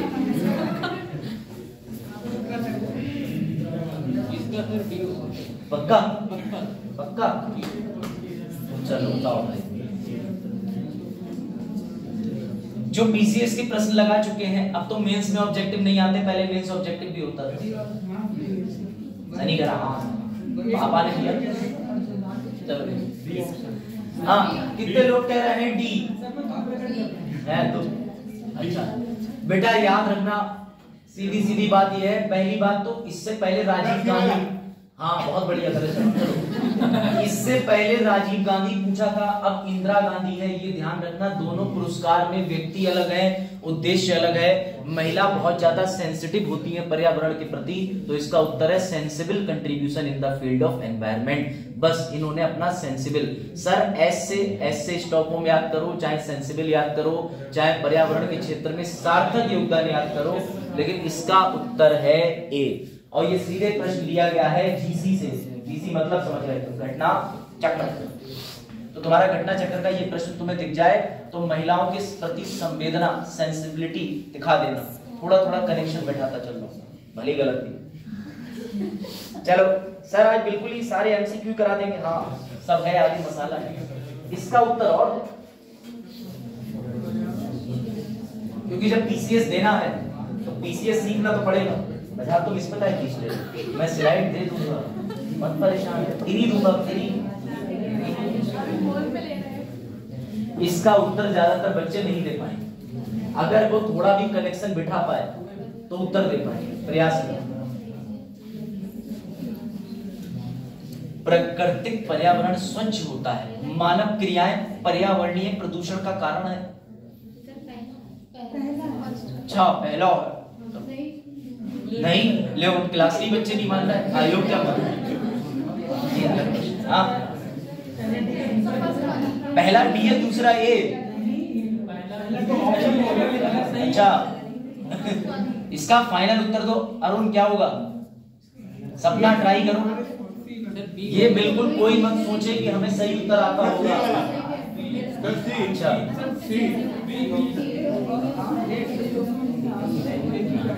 इसका उत्तर है क्योंकि भैया नेचुरल एनवायरनमेंट क्लीन की ये व्याख्या नहीं कर रहा। यहाँ लिखा होता कि प्रदूषण पर्यावरण में बढ़ रही है, तब उसका कारण ये बाबूजी होते, क्योंकि असर्शन का रीजन ही तो देना, तो रीजन है ही नहीं। अब ऐसे सवाल पढ़ने के बाद में ज्यादातर बच्चे कंफ्यूज हो जाते हैं जिन्होंने थोड़ा कनेक्शन नहीं बिठा सकते, समझ गए? तो इसलिए ध्यान रखना, कुछ ऐसे क्वेश्चन टैकल होंगे, आएंगे, पढ़ोगे। अब देखो ध्यान से, ये रहा यूनिट वाइज कि हम पर्यावरण को पढ़ेंगे कैसे। तो सबसे पहले पर्यावरण की जितनी भी शब्दावली है, समष्टि, व्यष्टि, पर्यावरण इत्यादि, उसे एक यूनिट में खत्म करेंगे। अगली यूनिट होगी प्रदूषण की, तीसरी होगी नियंत्रण कैसे रखें, और जो भी आपकी wild life sanctuary, national park, हेले नेशनल पार्क कहाँ है, ये वाली नेशनल पार्क कहाँ है, कौन सी, वो सब पढ़ेंगे। अब तो इसमें देख सकते हैं ना, तो यहाँ पे जूम करेंगे, चीता उता चश्मे लगवाएंगे। उसके बाद लास्ट में विविध संगठन इत्यादि। कोप 26 की मीटिंग पे सवाल आया था यूपीएससी में सीधे। तुम्हारे लिए जितना पीसीएस और आईएएस में जरूरी है, अगर कॉमन टॉपिक है तो मैं उसमें डेप्थ लेके जाऊंगा, लेकिन पीसीएस में जितनी आवश्यकता है और वो टॉपिक यूपीएससी का नहीं है, तो सवाल टैकल करने भर का पड़ेंगे। नहीं समझे? अब जैसे अवार्ड के बारे में तुम्हें जानकारी होगी, तो इस अवार्ड में 5 लाख की धनराशि भी दी जाती है, कितने वर्ष के योगदान के बाद दिया जाता है, ये मैं बताऊंगा। ये चीजें पता होनी चाहिए, क्योंकि अवार्ड का नाम दे देते हैं, मानक दे देते हैं, तो ऐसी चीजें तो मैं बताऊंगा, लेकिन फालतू नहीं बताऊंगा कि अब तक ये रही लिस्ट में 64 नंबर पे ये व्यक्ति को दिया जा रहा है, इससे पहले ऐसे दिया गया था। जिस पे सवाल नहीं आए वो चीज क्यों पढ़ो, है ना? सही बात। चलो फिर अब शुरू करते हैं लेवल ऑफ इकोलॉजिकल ऑर्गेनाइजेशन। शुरू करें? अब तुम में से जितने भी बच्चे हैं वो बड़ा भयानक उत्तर देंगे, इसलिए मैं उनके उत्तर पाने के लिए तत्पर हूं। ये रहा तुम्हारे शरीर की पूरी संरचना। सर कैसे? तेज बताओ, तुम किस चीज के बने हुए हो? मैंने ये नहीं कहा किससे बने हो, किस चीज के बने हुए हो। एटम बिल्कुल ठीक है, और किससे? हाँ बिल्कुल सही। सेल आप बहुत आगे निकल गए, इसीलिए मैंने तुम्हारे लिए क्लास, ये एनसीईआरटी से डायग्राम उठाया गया है। एनसीईआरटी का पूरा योगदान है। मैं एनसीईआरटी से ऊपर भी गया, मुझे लगा ऐसा तो नहीं एनसीईआरटी में बेसिक चीजें दी हो, तो भैया मैं इग्नू पे जब पहुंचा तो इग्नू पे भी ऐसा कोई एक तंत्र चलता है जिसको अभी हम आगे पढ़ेंगे। ये पारिस्थितिकी तंत्र के अलग अलग संगठित क्षेत्र होते हैं, लेकिन इन्हें समझने के लिए सबसे मूलभूत जो इकाई है बेटा वो है इंडिविजुअल, व्यष्टि। अब तुम्हें नहीं समझ आ रहा तो मैं समझाता हूँ, ध्यान से समझना। सलोनी, तुम्हारे घर के पीछे गाय है, वो गाय कैसे बनी? हाँ बिल्कुल प्रैक्टिकल बात है, कैसे बनी भाई? ये कुर्सी कैसे बनी? सर लकड़ी से।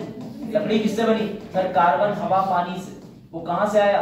तो सर हवा बह रही थी, सूर्य का प्रकाश पड़ा, लकड़ी ने हमें ग्लूकोज दिया, स्टार्च दिया, और लकड़ी से ये बन गई। तो ऐसे तुम भी तो किसी चीज से बने होगे ना, बताओ क्या लगता है? बताओ। हाँ सोचो, थोड़ा टेक्निकल है लेकिन बड़ा मजेदार है। हाँ जिससे आप नहीं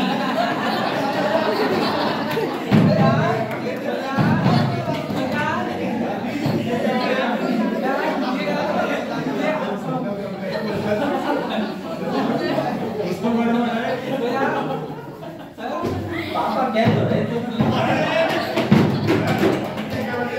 तुम्हारा एक भाई बड़ा पागल हो गया, और कितने लोग बने? ये भी बने उसके। बस हे भगवान, तो बायोलॉजी का एक चैप्टर है, उसको ध्यान से पढ़ो। प्रति व्यक्ति का डीएनए अलग है। मेरे पिताजी के लिए संभव नहीं। चलो तुम वापस आ जाओ, अब समझो। वजाहत के उत्तर में बिल्कुल ना जाए। एनसीईआरटी बने, बायो नहीं, माइक सर कुछ नहीं बने, तुम इधर आ जाओ। हे भगवान, वजाहत इसका बहुत गलत मतलब जा रहा है। आधार कार्ड पे सबके स्पेलिंग मिस्टेक हो सकती है तुम्हारे हिसाब से।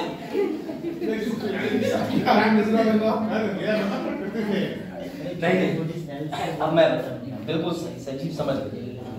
अब आ जाओ भैया, वापस आ जाओ, तो मैं तुम्हारे लिए थोड़ी हिंदी दे रहा हूँ। सर सबसे बड़ी बात सबको ये पता होना चाहिए कि मूलभूत इकाई है इलेक्ट्रॉन और पता है ना। अब ये बिल्कुल मत कहना ये इलेक्ट्रॉन प्रोटॉन न्यूट्रॉन क्या होते हैं, इसके लिए तुम्हें केमिस्ट्री कक्षा 8 पढ़नी चाहिए फिर जाके, और नहीं तो भैया इलेक्ट्रॉन प्रोटॉन न्यूट्रॉन जाकर के पढ़ लेना। अगर तुम्हारे पास घटना चक्र हो कि किसी जे चैडविक ने खोज करी, थॉमसन ने खोज करी, पढ़ा होगा। मैं तुम्हें इतना बता देता हूँ, पृथ्वी पे सब कुछ पॉजिटिव नेगेटिव होता है, चार्ज पार्टिकल होते हैं, और पता होगा कि भैया क्या होते हैं, आयंस भी होते हैं, जैसे पॉजिटिव और नेगेटिव चार्ज पार्टिकल होते हैं। अब उन्हीं चार्ज पार्टिकल में से तुमने देखा होगा कि YouTube पे कई लोग मशीनें लेके घूमते रहते, दिख गया भूत, दिख गया। अरे देखा होगा वो उनका के मीटर जिसके अंदर ऐसे बत्ती उठती है जाती है, तो भैया वो क्या डिटेक्ट करता है, ये पॉजिटिव नेगेटिव ही तो डिटेक्ट करता है कि ऊर्जा कहाँ बह रही है। तो याद रखना कि प्रति व्यक्ति बनने से पहले प्रक्रिया है। सर इलेक्ट्रॉन प्रोटॉन आपस में मिलके बनाते हैं एटम। एटम क्या बनाते हैं? या बिल्कुल सही बात है कि हर चीज एटम से बनी हुई है। ये कुर्सी मेज हम तुम जो ये बात कहना चाह रहे थे, लेकिन ये गलत स्तर पे ज्यादा है। तो भैया यहाँ जितने लोग बैठे हैं वो सब एटम के, यानी एटम मतलब कि तुम्हारी बॉडी को 20 से काटो, थोड़ा और काटो और काटो, ऐसी सबसे छोटी इकाई जिसका डिवीजन नहीं किया जा सकता, अभाज्य संख्या या अभाज्य चीज, उसे एटम कहते हैं। किसी भी चीज को काट के बिल्कुल छोटा कर लो तो उसके बाद में सबसे छोटे स्तर पे एटम ही बचेगा। बात आई समझ में? तो हम किसके बने हैं सर? पहले इलेक्ट्रॉन प्रोटॉन, उससे बना एटम, एटम के बाद मॉलिक्यूल, मॉलिक्यूल को कहते हैं अणु, आपस में जुड़े यौगिक कंपाउंड, और ये जो यौगिक है कंपाउंड ये भी जब आपस में, तो भैया प्रोटीन। प्रोटीन मतलब डी, बताओ इसको क्या कहते हैं फुल फॉर्म? Deoxyribonucleic acid. भैया बिल्कुल सही, न्यूक्लिक एसिड। तुम्हारा डीएनए हर व्यक्ति का अलग होता है। सर दो भाइयों का डीएनए सेम होता होगा? नहीं। डीएनए मतलब तुम्हारी बॉडी का पूरा आउटपुट, यानी तुम्हारी बॉडी ने अपने आप के सिस्टम को स्टडी करके डीएनए फॉर्मेशन कर दी। डीएनए रिस्पॉन्सिबल होता है तुम्हारी आंखों के रंग के लिए, तुम्हारी खूबियों के लिए, चलना, दौड़ना, भागना। अगर कोई व्यक्ति डार्क कॉम्प्लेक्शन का है तो वो जिम्मेदार नहीं है, उसकी वजह से उसका डीएनए जिम्मेदार है। किसी की हाइट बहुत ज्यादा, डीएनए जिम्मेदार। शॉर्ट, तुम कुछ नहीं कर सकते। अब पता चला कोई छोटी हाइट का व्यक्ति दीवार पे सिर मार रहा है, भगवान मोए मोए कर दिया, तो इसमें उसकी गलती नहीं है, वो डीएनए। अगर तुम 12 फीट के भी होते तब भी आफत है, तब भी तुम सिर मार रहे होते, इतना लंबा कर दिया। समझ गए? तो भैया समझो बात को, कहने का मतलब ये है कि तुम्हारी बॉडी किससे बनी? डीएनए से। अब देखो डीएनए से क्या बना? सेल, और सेल को कोशिका कहते हैं। कोशिकाओं के समस्त जोड़ से क्या बनता है? ऊतक। टिश्यू माने ऊतक। टिश्यू बॉडी में ऊतक सबसे ज्यादा किस चीज को खाने से बहुत तेजी से बढ़ता है? पनीर। हाँ भाई बिल्कुल सही। हाँ तो सब प्रोटीन। अगर वो कहते थे सांप तो सांप। जहर। चलो भैया, तो तुम्हारे जो ऊतक हैं वो मिलके क्या बनाते हैं? अंग। समझ गए? और अंग भैया मिलकर के क्या बनाते हैं? अंग तंत्र। और अंग तंत्र क्या बनाते हैं? व्यष्टि, जंतु। बस यही तक रुक जाओ। क्या बस आप पीछे मत देखो, आप लोगों को समस्या हो रही है। लो सर अंग्रेजी में भी बता देते, हिंदी हमारी ज्यादा तेज है। Basic element electron proton, atom, molecule, compound, DNA, cell, tissue, organ system, organism, individual, और यहीं पर बना दिया हमने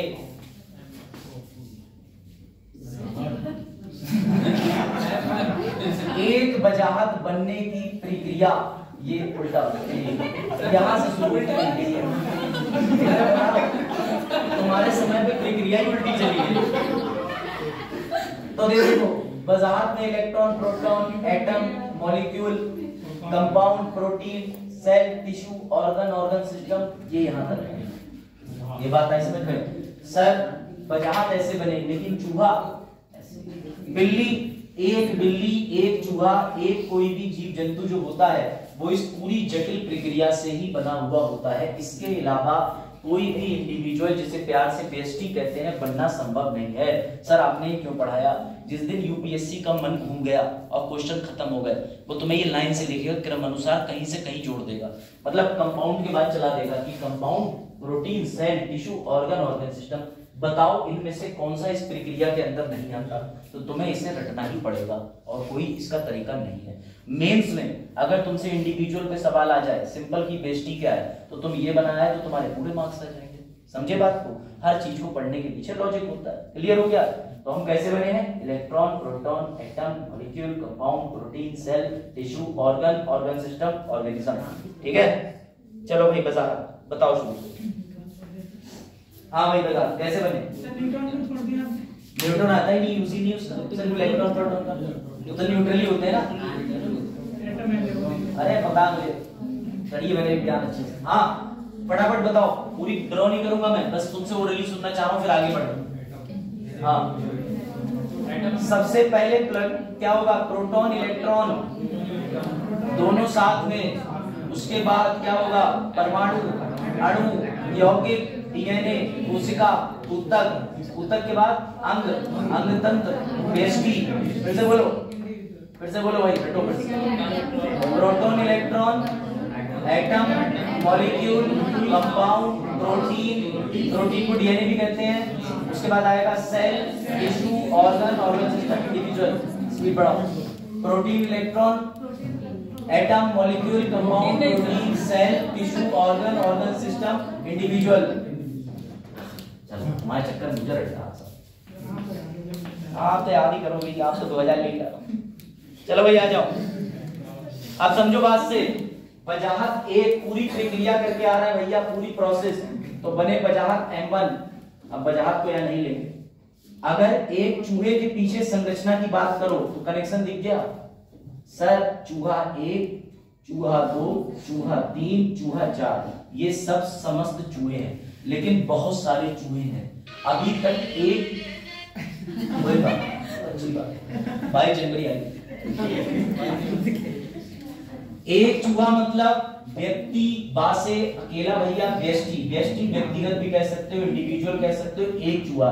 लेकिन सर एक ही चूहा अब नहीं, अब बहुत सारे चूहे हैं, उसे क्या बोलेंगे? अच्छा क्या बोलेंगे? गलत जवाब। नहीं वजाहत नहीं पता तो गलत मत करना। बहुत सारे, ज्यादा संख्या बढ़ गई तो समष्टि। सर आपने बताया सिर्फ चूहे, प्रूफ करता हूं। इस समय क्लास में व्यष्टि दिख रही है कि समष्टि दिख रही है? तुम अपने अलग इंडिविजुअल हो, मैं अलग इंडिविजुअल हूं, लेकिन हम सब में कॉमन क्या है कि हम एक ही स्पीशीज के हैं, ह्यूमन के। कोई डाउट यहाँ पे? इसी चीज को जब एक ही प्रकार की प्रजाति की संख्या बढ़ जाए तो उसे आबादी कहते हैं, उसे समष्टि कहते हैं। इसे मैं 2 तरीके से प्रूव कर सकता हूँ। एक दिन चरण के घर पे आए पॉपुलेशन वाले, जनगणना वाले, और उन्होंने कहा कि चरण बताओ तुम्हारे घर कितने लोग हैं?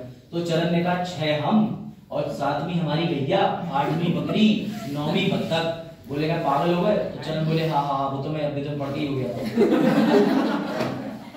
तो उन लोगों ने कहा क्यों?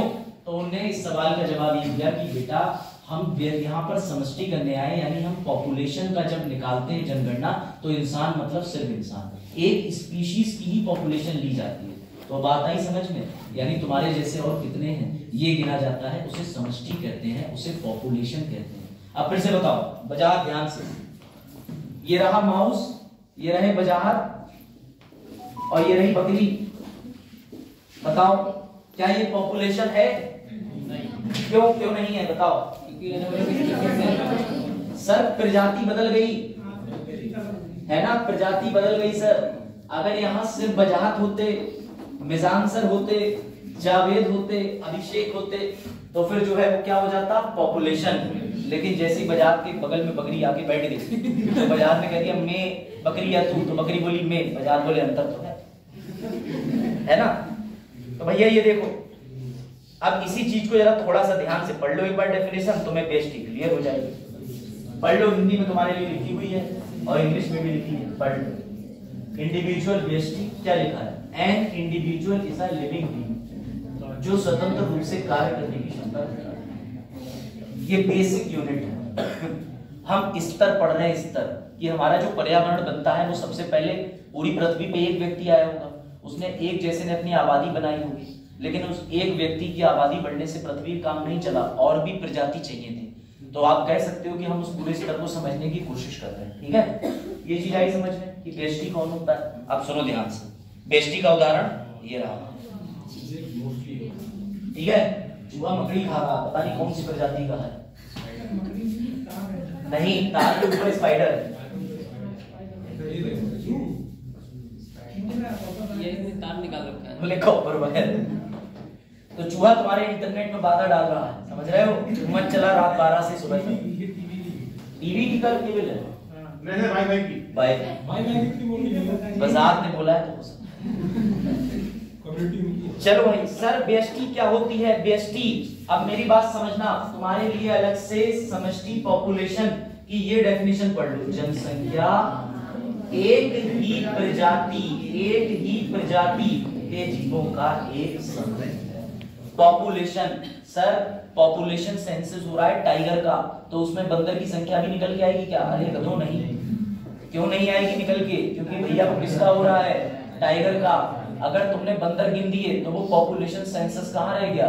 तो एक ही प्रजाति की बात होती है, उसका जब पूरा समूह हो जाए। सर कल मैं दावत में गया था, तो क्या मैं पॉपुलेशन में गया था? हाँ। अगर तुम्हारे जैसे थे, वहां पर बंदर रोटी सेक के नहीं ले रहे थे, तो तुम बारात में नहीं गए थे। समझ गए सर? समष्टि मतलब ये, वो एक चूहा तार काट के सही जगह चला गया, और देखो क्या हो गया, दिख रहा है तुम्हें साफ? देखो चूहों की प्राइवेसी होती है, इसलिए ब्लर किया गया है मीडिया की वजह से। हाई लेवल जो नीचे छोटे छोटे और आगे की प्रक्रिया चल रही है, सामूहिक प्रक्रिया चल रही है। चलो अब बढ़े आगे। तो हमने दो चीजें तो समझ ली, एक हो गया व्यष्टि और एक हो गया समष्टि। अब आएगा मजेदार तुम्हारे लिए एक और क्वेश्चन। ठीक है, क्लास समष्टि का उदाहरण है या व्यष्टि का?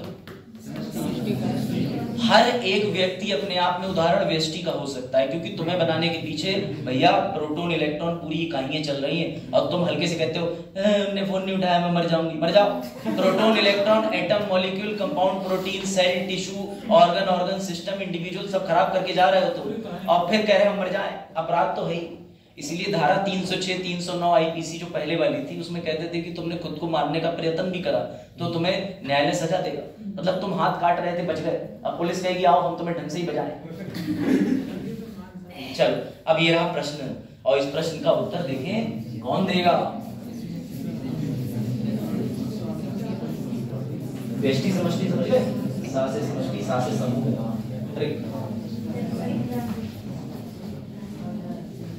हाँ तो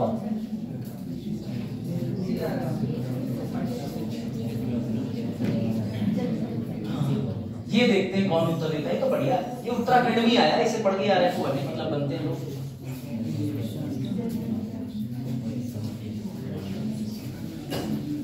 आप बताओ क्या आएगा इसका? सी। अच्छा, पहले तो सबसे पहले मोतियाबिंद का इलाज कैसे कराओ?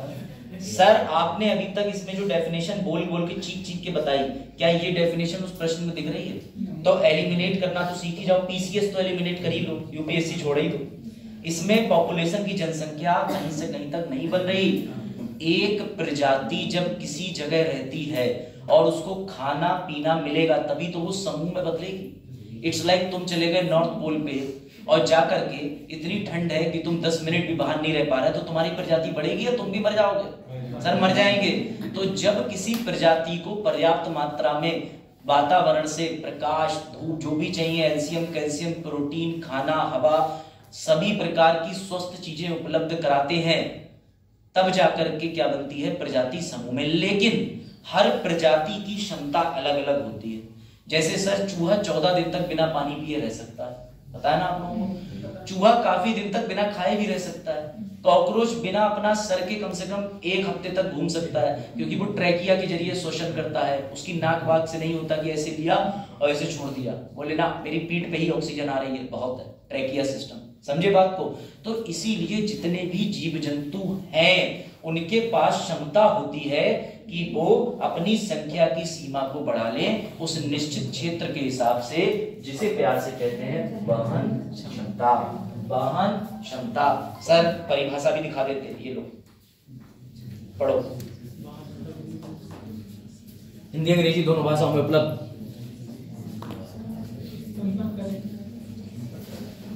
वहन क्षमता को किसी विशेष निवास स्थान में किसी प्रजाति की औसत जनसंख्या आकार के रूप में परिभाषित किया जा सकता है, ठीक है। अगर ऐसा हम नहीं मेंटेन करें, जैसे प्रजाति क्या भोजन कर रही है, कहाँ रह रही है, पानी, अगर ये सब कारक नहीं हुए तो नीचे लिखा है कि यदि ये जरूरतें पूरी नहीं की गई तो संसाधन पुनः बढ़ने तक जनसंख्या कम हो जाएगी, खत्म। इसलिए तुमसे कह रहे हैं पेड़ लगाओ चिड़िया आएगी। सर चिड़िया गायब हो गई क्योंकि चिड़िया की वहन क्षमता में उसको आश्रय मिल ही नहीं रहा। जब पेड़ नहीं तो चिड़िया नहीं तो जनसंख्या कम हो गई, सीधा कनेक्शन विद द एनवायरनमेंट, समझे। सर वो टावर पे ही चिड़िया बैठ रही, वहां रेडिएशन हो रहा था, हाँ ऐसा होता है। मेरे आप समझ आया, कोई डाउट? चलो भाई फिर से एक बार देख लो, जो बच्चे नींद में थे। बेस्टी मतलब तुम अकेले, सर मेरा भाई वो भैया अपने आप में बेस्टी है, इंडिविजुअल। सर ऐसा नहीं हो सकता, पर्यावरण के संसाधन बचाने के लिए हम और हमारा भैया एक ही प्रोटॉन इलेक्ट्रॉन से बन जाए, नहीं। धोखे से भी ब्लड ग्रुप एक अलग चीज होती है, डीएनए हर व्यक्ति का, इवन 2 गाय खड़ी हैं तो दोनों गाय का डीएनए कभी सेम नहीं हो सकता, डीएनए प्रत्येक व्यक्ति का भिन्न है। जब आगे हम पढ़ेंगे तो मैं तुम्हें बताऊंगा कि आरएनए क्या होता है, डीएनए क्या होता है, ये भी बताऊंगा। आरएनए पे ही साइंटिस्ट कोई वैक्सीन का प्रयोग करके पता लगा लेते हैं, क्योंकि अगर तुम्हारे डीएनए पे डायरेक्ट करेंगे तो डीएनए पे हो गया काम, तो तुम्हारे शरीर से फोटोकॉपी ले ली जाती है आरएनए पे वैक्सीन चलाई जाती है, आरएनए पे प्रभाव देखते हैं, फिर तुम्हारे शरीर में कोविड वैक्सीन डाल देते हैं कि तुम्हारे आरएनए को नुकसान नहीं पहुंचा रही, इसका मतलब डीएनए को भी नुकसान नहीं पहुंचाएगी। बात आई समझ? चलो, तो बेस्टी मतलब एक चूहा, एक आदमी, एक उन्नी। सर हम तो जिसमें एक जान है, बेटा फालतू की बातें मत करना, समझ गए। तो जिस्म एक जान नहीं है, अलग जिस्म अलग जान है, समझ गए। ऐसा कुछ नहीं होता, वो सिर्फ शाहरुख खान पे ही जचता है, समझ गए। तो एक इंडिविजुअल मतलब बेस्टी, समझ गए। स्टेटस लगते हैं ना पापा उपाओ के डेडिकेटेड होके भी लगा देते हैं बरेली पूरनपुर के लोग कि मेरे पापा मेरी जान। हाँ ठीक है, पापा को पता ही नहीं इलेक्ट्रॉन प्रोटॉन, तो पुणे उल्लू बना लो। हाँ इग्नू वाला वो स्टार्ट नहीं है, उर्दू वाला, इग्नू वाला अच्छा अभी आ रहा है। तुम वही चीजें पूछना जो है ही नहीं सिलेबस लेकिन है चार्ट में देखो।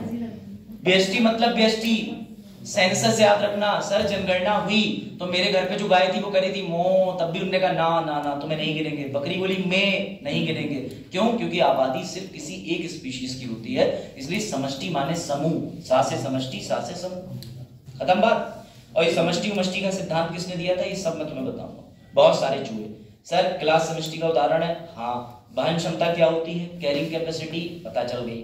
अब आ जाओ आगे समुदाय पे, ये है इंटरेस्टिंग चीज, इसको और समझा दें फिर तुम्हारा ऑलमोस्ट आज का इंट्रोडक्शन फेज तो खत्म हो जाएगा। अब वजाहत अपने घर से निकले, ठीक है। वजाहत है तो थोड़े लंबे तो बना ही है, ठीक है। वजाहत अपने घर से निकले, रास्ते में वजाहत तो दिखी, कैट, ठीक है, वृक्ष, ठीक, ध्यान देना। और साथ ही वो भी दिख गई, ठीक। अब यहां जरा ध्यान से देखना, अभी तक मैंने तुम्हें बताया एक चूहा, बहुत सारे चूहे, लेकिन अब यहां जरा ध्यान देना, यहां पे तुम्हें विभिन्न चीजें दिख रही होंगी। सर यहाँ पर बिल्ली भी आपने लिख दिया, बना तो पाओगे ही नहीं आप, हमें पता। तो यहाँ बिल्ली है, डियर है, एक उन्नी है, एक वजाहत है, एक पेड़ है। तो तुम यहाँ पर जरा ये बताओ, क्या तुम्हें एक ही प्रजाति दिख रही? नहीं, यहाँ विभिन्न चीजें दिख रही। तो समुदाय का मतलब एक ही वातावरण के अंदर विभिन्न प्रजातियां जब उस वातावरण को साझा बांट रही हैं, सब घूम रही हैं, तो उसे कम्युनिटी कहते हैं, समुदाय कहते हैं। बात आई समझ या नहीं? बताओ।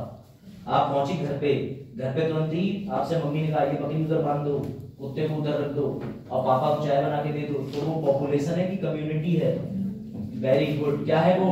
कम्युनिटी। बस आज तुम यहाँ से बाहर निकले, तुम्हें वेद प्रकाश जी दिखे, उत्तर दिखा, गाड़ी दिखी, सारी चीजें दिखी, तो तुम्हें क्या चीजें दिख गई? समुदाय। यानी सर हम अपने बाहर पर्यावरण के अंदर समुदाय देख रहे थे इतने दिन से। हाँ, और तुम खुश हो रहे थे आबादी बढ़ रही है। तो आबादी तो बढ़ी रही है, लेकिन बेटा इसी चीज को बोलते हैं कम्युनिटी। पढ़ो, एक ही वातावरण को साझा करने वाले कई प्रकार के जीवों में एक समुदाय का गठन होता है। कोई डाउट, कोई समस्या, कोई दिक्कत? अब इग्नू वाला इनका दिखा दे ताकि ये खुश हो जाए। वजाहत हम इग्नू वाले में ये चीज कवर कर रहे हैं। देखो, इंडिविजुअल डायरेक्ट इस पे आ गए क्योंकि ये कवर हो गया, इसके बाद इस पे आ गए, फिर आगे चलते चले गए। ठीक है, यहां तक कोई डाउट हो तो बताओ। लो तो फोटो लेना, ले लो। यहां तक कोई डाउट हो तो बताओ। पूछूं? मैं पूछूं? बेस्टी, बेस्टी मतलब आप किससे बनी है? प्रोटॉन, इलेक्ट्रॉन, उसके बाद जब वो मिले तो बना एटम, एटम मिला तो उसके बाद अणु, ठीक है, अणु के बाद यौगिक, यौगिक के बाद प्रोटीन, प्रोटीन के बाद कोशिका, कोशिका के बाद ऊतक, ऊतक के बाद अंग, अंग के बाद अंग तंत्र, और अंग तंत्र के बाद अंग। समझे? चलो भाई प्रश्न का उत्तर दो। बताओ, भारत में पर्यावरण के जनक किसे कहा जाता है? सब बस मिश्रा जी याद रखो।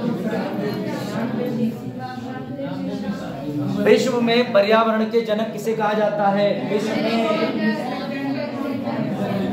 Alexander von Humboldt. मॉडर्न आधुनिक पर्यावरणविद किसे कहा जाता है? Very good. कौन से ओडियम? यूजीनी। हाँ, तुम घर पहुंचते पहुंचते ना तुम ओडियम को सोडियम में बदल दो तो बात मुझे पता है, इसीलिए तुम्हें उतना ही ज्ञान दूंगा जितना आवश्यक है।